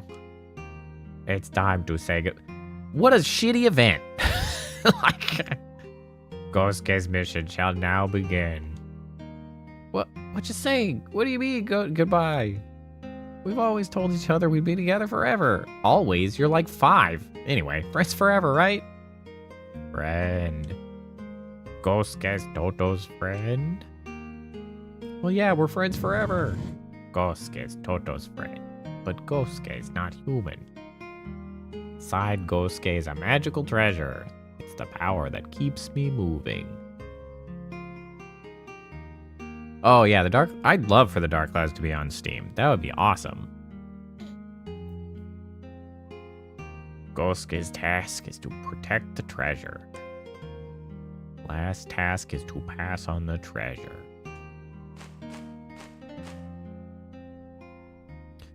Really what I would like, honestly, I would like for the games like, I don't know, legislation, copyright shit, all of that stuff to be like restructured in such a fashion that just emulators could be like on Steam, and then you could just readily search and find old games, even if those were just games that are like, more games need to enter public domain, or like any games at all need to enter public domain, because there's been so much fuckery around what company owns what shit, and like what IP has just been handed from like publisher to publisher to publisher to publisher and has no intentions of ever doing anything with it. Like, all of that shit, I don't know if that's true for Dark Cloud, to be fair, but like, there needs to be a significant library of games that is just accepted to be in the public domain, because there are no meaningful caretakers for it. Like the way that publishers are allowed to just like own and re-release and profit from this shit for like game generations is stupid to me. Like the legislation to allow the copyright function of this stuff, like, never was cared for or like accommodated as it needed to be. Cause like nothing else is like games in a lot of ways, right? Especially when we talk about like the older ones, where we're talking about like old Nintendo games, Super Nintendos, NESs, N64s, whatnot, right? Like, we're talking about hardware that was sold that can't be sold any longer.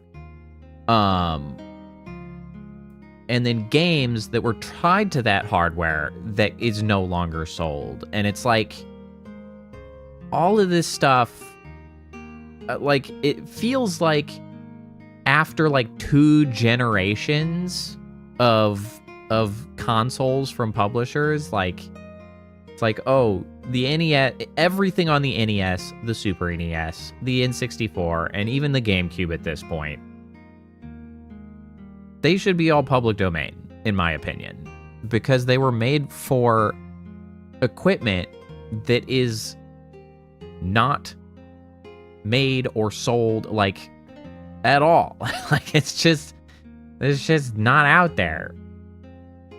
And, like, I don't know. I don't think Nintendo should just get to, like, keep profiting off of shit they made decades ago. And they're just like, oh, well, now it's on this console. Oh, well, now it's on this console. Oh, well, now it's on this console. It's like, okay. How about you stop? Just stop.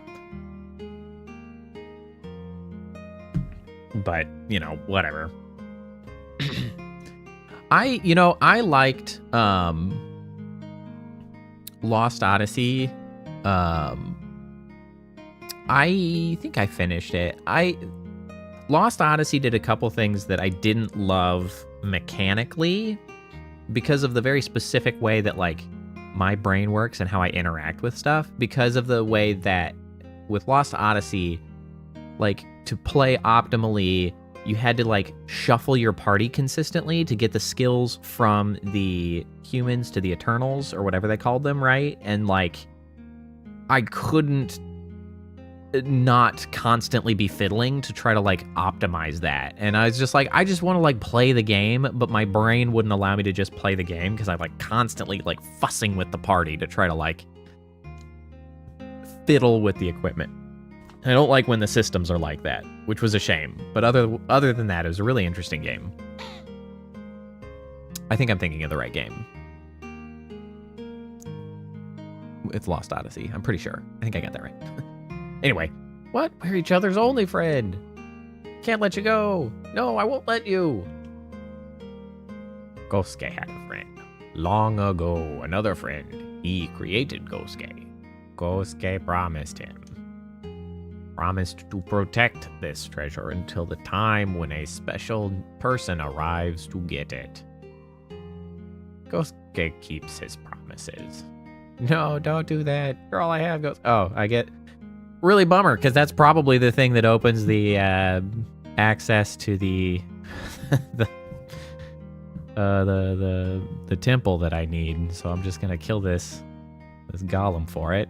You're the only friend I have. Sob, no, don't leave. Gosuke, Toto's friend. Gosuke, in the next life, I will become human. Then I will stay as Toto's friend forever. That's not how... You know what? I'm not gonna worry about it. Gosuke promise. Gosuke keeps promises. No. Toto, friend. Always Gosuke's friend.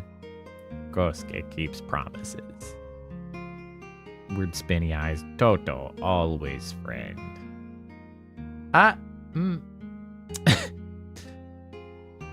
Those were his eyebrows that covered his eyes? That was a little bit strange. You know what? I'm not... Okay, sure. You got it. Sorry I killed your only friend. Ooh, he's got a sword in him.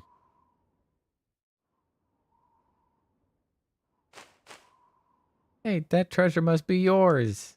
Hurry up, take it. It was Gosuke's last act. Wow. Sorry, bro.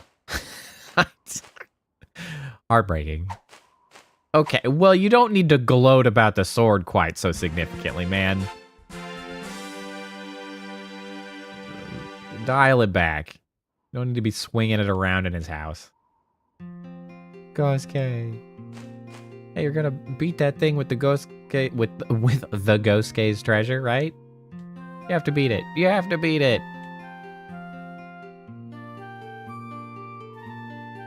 Okay, I got the sun sword. I don't know what the other thing was. Presumably, I don't need it.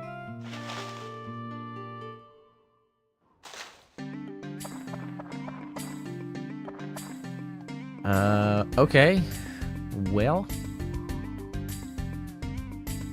I'm pretty sure that's what I can do with the town currently. I should save. Saving good.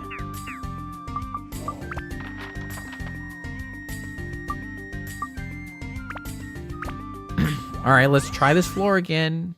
Whereas last time, it seemed like it did not drop the item I needed quite rudely.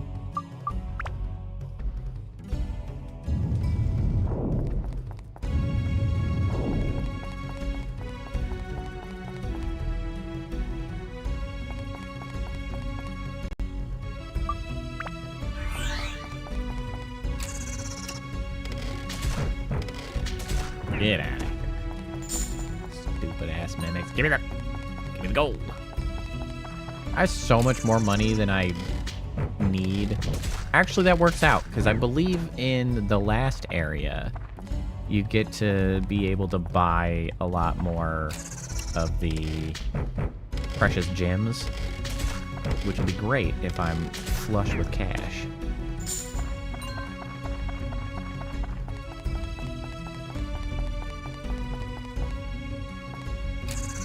Stupid, the freaking mimics, man. They're out of control. Okay,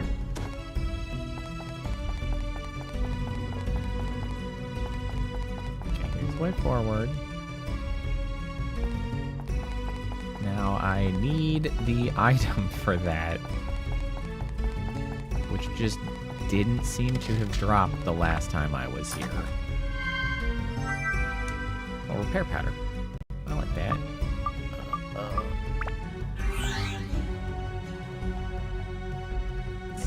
I think that one requires a little thunder. It does.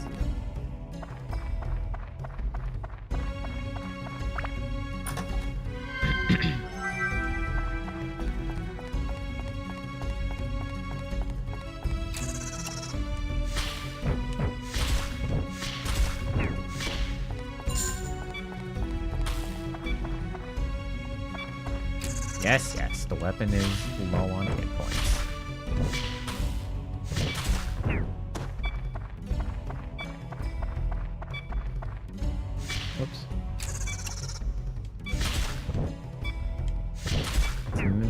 Mimics as far as the eye can see.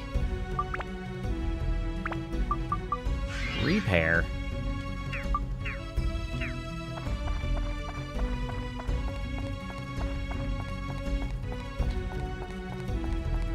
Why is this floor so small? But yet so full of mimics. You know, that's, I guess, the craziest part. There's like 2 rooms. I guess there's technically 4, but it's like 2 rooms. 4 is like 2. There's like 100 mimics. Is every single enemy a mimic? Every single enemy is a mimic. That's crazy.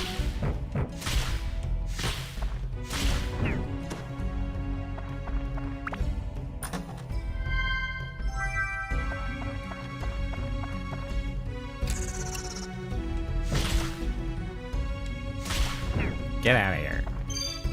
Oh, thank God we have the thing. Okay, we can actually get off this damn floor. My Dran's feather. Good thing I have a bunch more. What am I supposed to do with this thing? Clay doll. A doll modeled after legendary giant from antiquity. I don't know what I'm supposed to do with that. I guess I'll just hold on to it for now.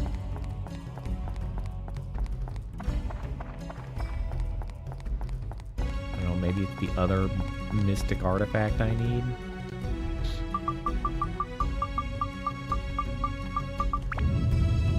Open up.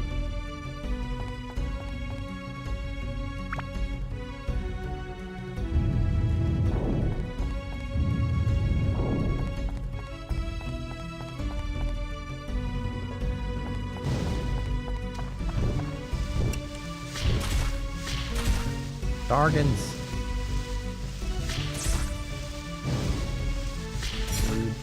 Nope. Fire? Fire's pretty good. Fire. Oh! It's so bad.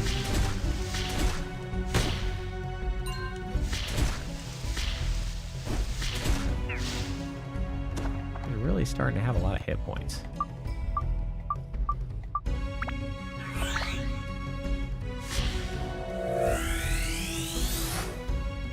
Hey! Oh, for crying out loud.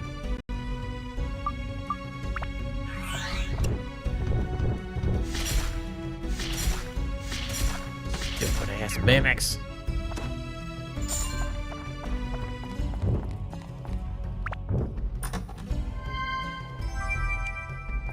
Who's stomping about? I hear you.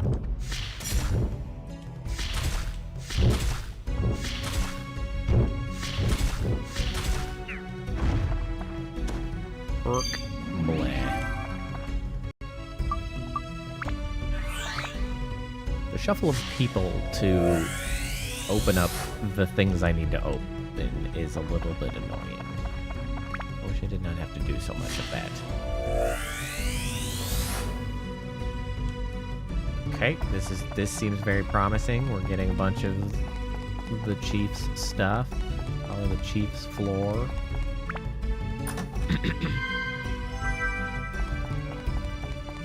Very valuable.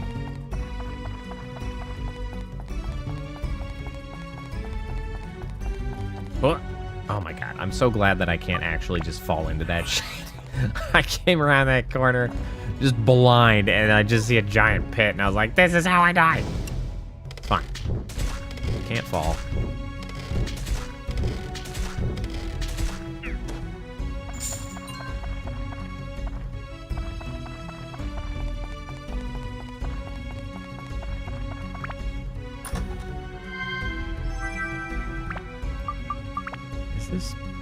No, we're very close to being able to level it up, but it's not quite there.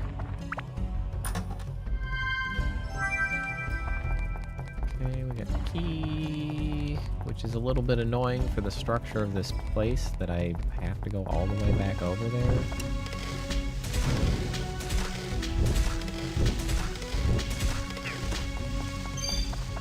Yeah, thanks for hanging out, Phantom. I hope you have some good rest. Good rest of your week. good night.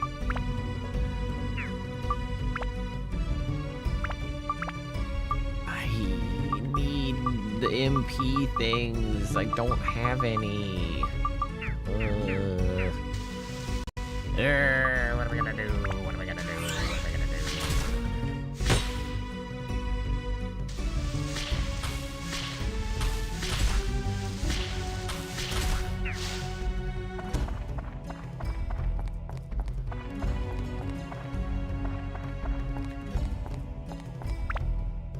This also is full.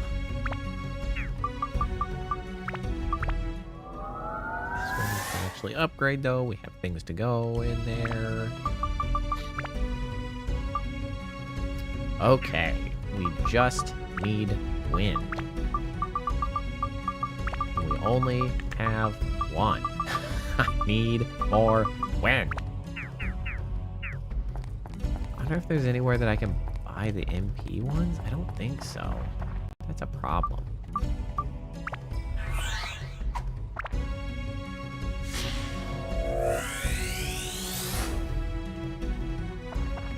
Have to figure that out next time. Once I'm done with this floor, it's probably gonna be time to wrap up tonight, and I'm not going to remember what I was doing with my weapons.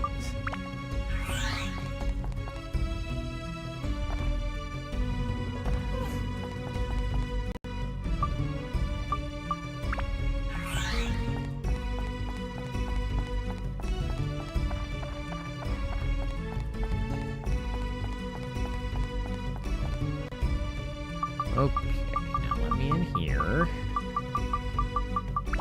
This.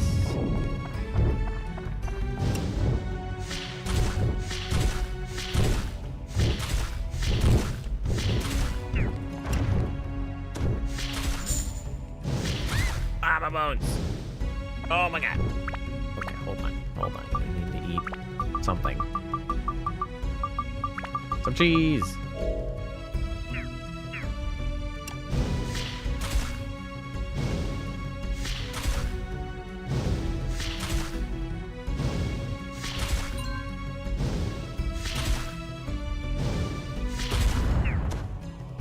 Go.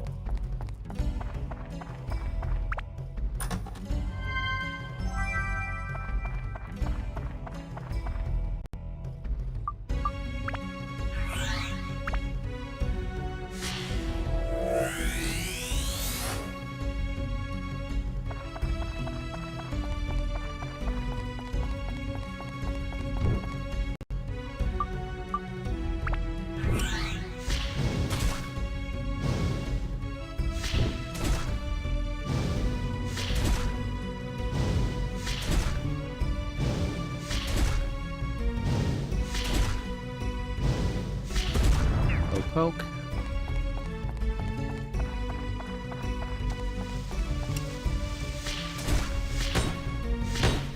Stop at the blocking.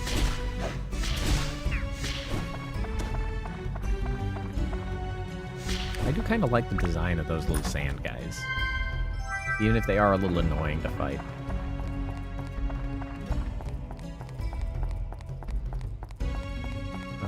I think I already have the exit item, don't I? I do. So these are just enemies. I don't actually need to go in there. My main concern is that I got all of the diorama pieces, which I did. So I don't care.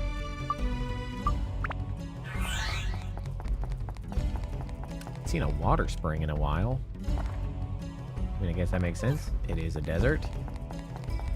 But still, I'm thirsty.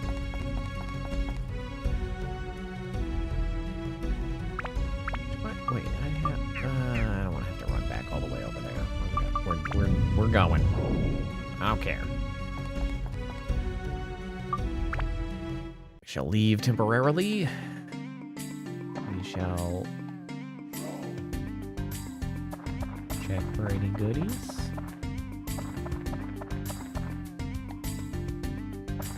No goodies. Out we go.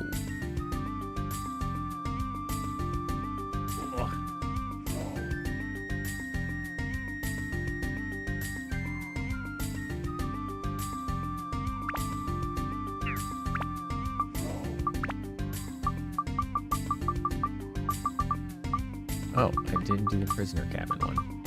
How silly of me. Chief Bonka. Zambo.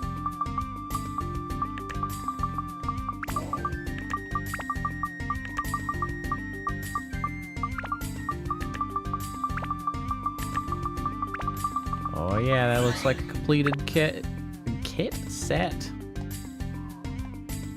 Kit. It's about the right, but it's approximately the right words.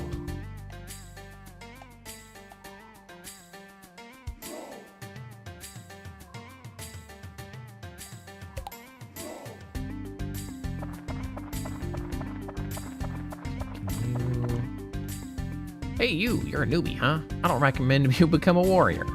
Huh, you don't agree? Well, anyways, I'm Zabo.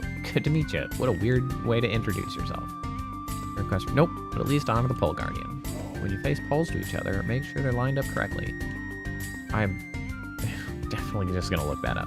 I want to have a shade made of hay on top of the entrance. The same hay used for the roof of other houses. I need a totem too.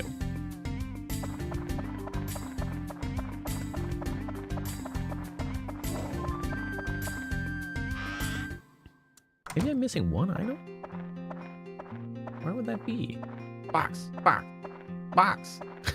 Boxes everywhere. What is it, kid? I'm taking a nap now. Could you come back later? Tonight? Oh. Okay. Sure, I guess. Sorry. At least it's dusk.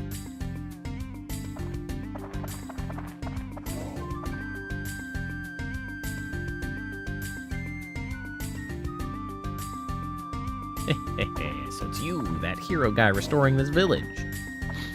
Hey, don't waste your time. This world's already doomed. You crazy guy.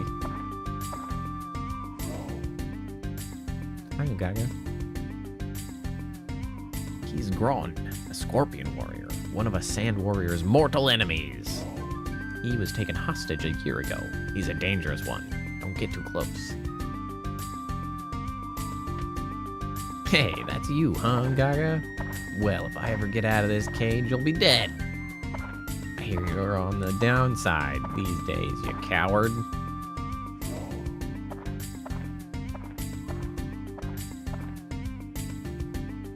What?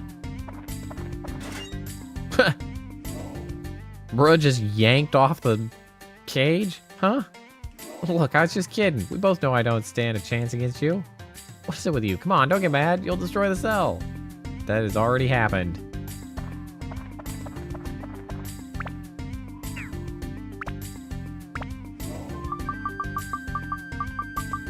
Oh, I do have it. It was just way down here. Okay, great. Bam. All houses completed. Mumble.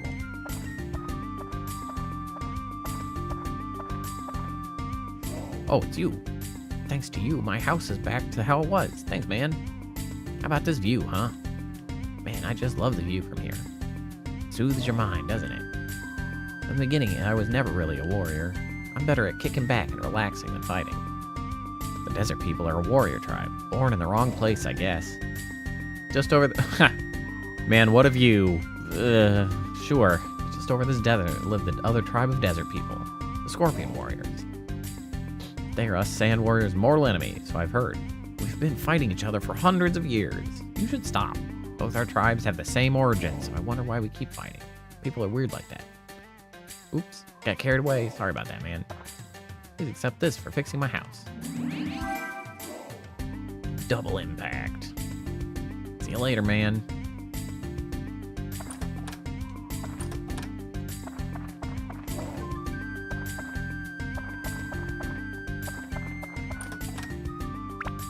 Attachment bag is full again. Ah. Oh, wind. I think I needed that.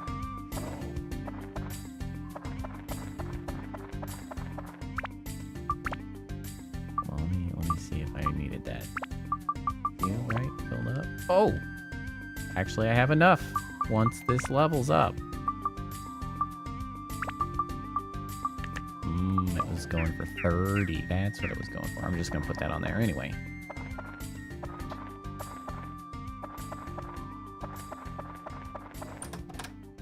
Here. Fruit of Eden.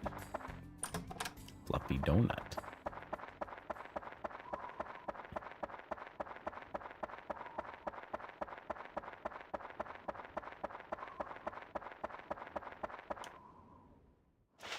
Anything else here? Oh.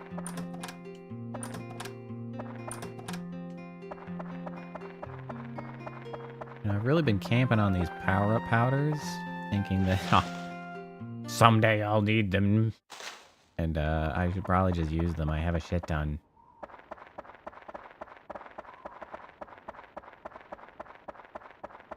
Alright, is it late enough for you to allow me to say hi? Is it evening enough? Nope. Bro, don't take so long to walk up there to get rejected. Later tonight, sure, okay. Just letting time pass. I guess I could go to the store currently. Sell some stuff.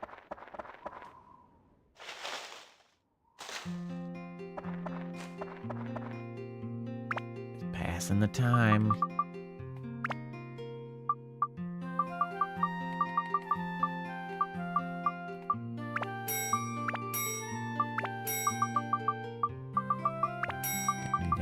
Soap. I don't need the rocks. Those are stupid. I don't need both those. Get rid of that. Get rid of that. Get rid of that. Tell you.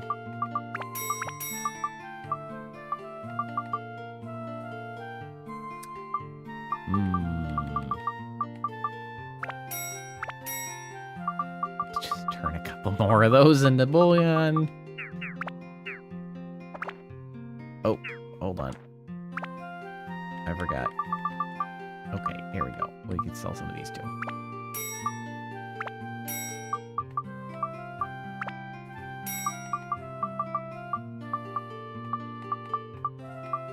Bro, these battle axes are out of control.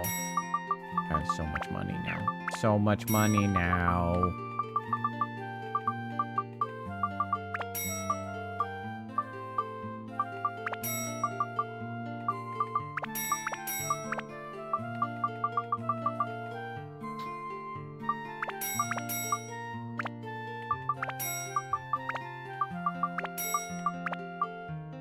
Holy shit, I have $10,000 now? Oh my god.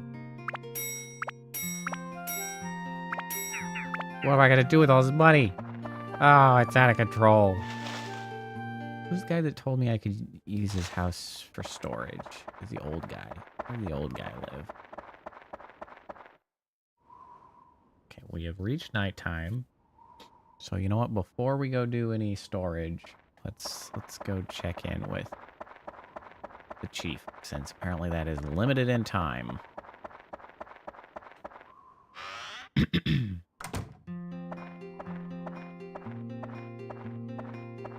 There you go, now you're awake. You seem to be sneaking around everywhere lately. Who are you, anyway? What? You want to take out the moon ship from the temple? Whose permission do you have to do such a thing? The moon people? That temple is a sacred place that we desert people and the moon people have maintained together. A very noble king named Bamalumba Hamalumba rests there. I can't give a signet to just anybody. You best come back some other time. Chief. Oh, is that you, Ungaga? Chief, Tone is someone we can trust. He saved Mikata and others. Tone can defeat the Dark Genie. What do you say? Oh, is that so? Well, since it's coming from Ungaga, I have no doubt. Well, where shall I start? First, how to conquer the Sun and Moon Temple. Listen carefully. To reach the last room where the moonship is stored, you must enter through the king's room. To enter the king's room, you need 2 signets. One is the sun signet, handed down by the chiefs of Muskalaka. The other is the moon signet. The moon people who maintain the shrine are supposed to have it. But that's not the case anymore. The lazy moon people entrusted us with the moon signet so they can relax in the woods. Meaning that the 2 signets are both here in Muskalaka. Fortunately, they aren't here. Zabo and Enga each have one. Tell them about you so you can get the signets from them. Anyway, good luck to you. Oh, wait a minute. Boy in a green hat. Say, those eyes of yours. And beautiful eyes. I knew another man with those same sparkling eyes. Uh-huh. When I was young, he was the only man who could beat me. He was handsome, but that was more than 20 years ago. Ah, but here I am going on and on. Young man, be strong, like he was. Okay, so presumably I have both of the signets. Hey, a pocket. Oh, also, fluffy donut.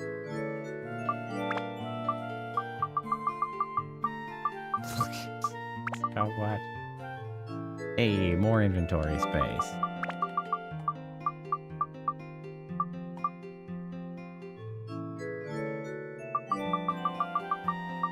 If only it would give us attachments.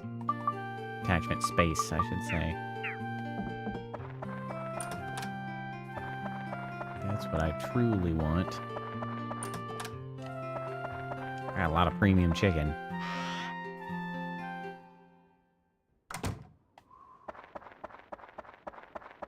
Not you, this one. Should be storage. Get in there. I was having trouble with the door. Whoa, that was fast. Heard from Bonka. Here. Oh, okay. Sun signet. Thanks, bro. Really, Bonka trusting an outsider like you? I wonder what she's up to. What?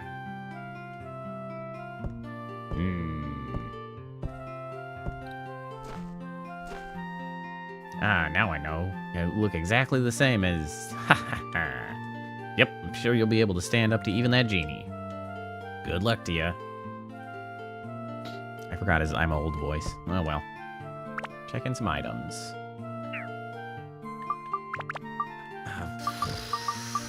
Store this. Oh my god. Do we have any? Damn it. We don't have anything I need.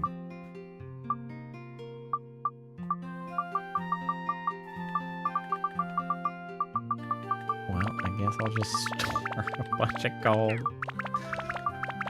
Oh, it's full of gold. 1, 2, 3, 4, 5. Wait.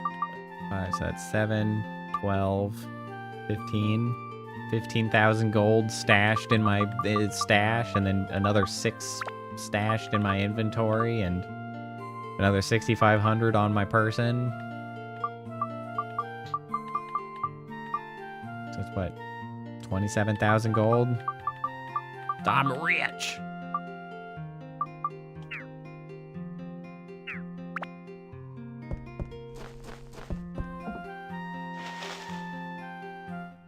Alright, last thing, I should go talk to Zabo. Okay.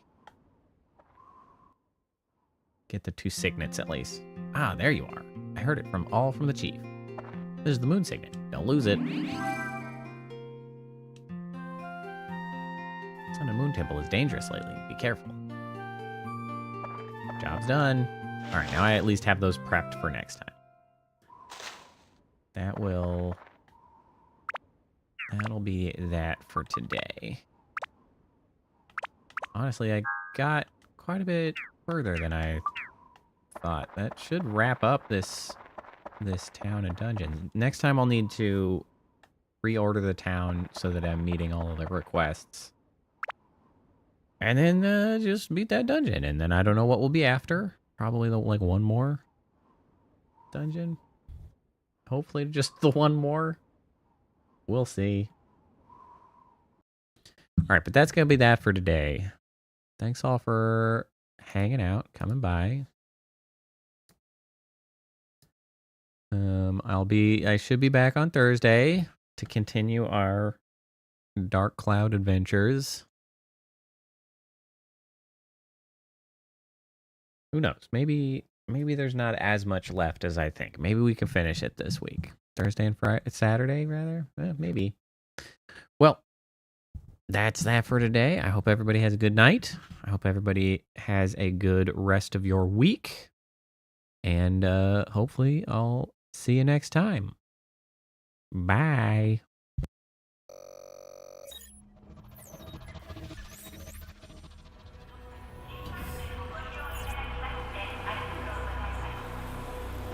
Initiating goodnight sequence.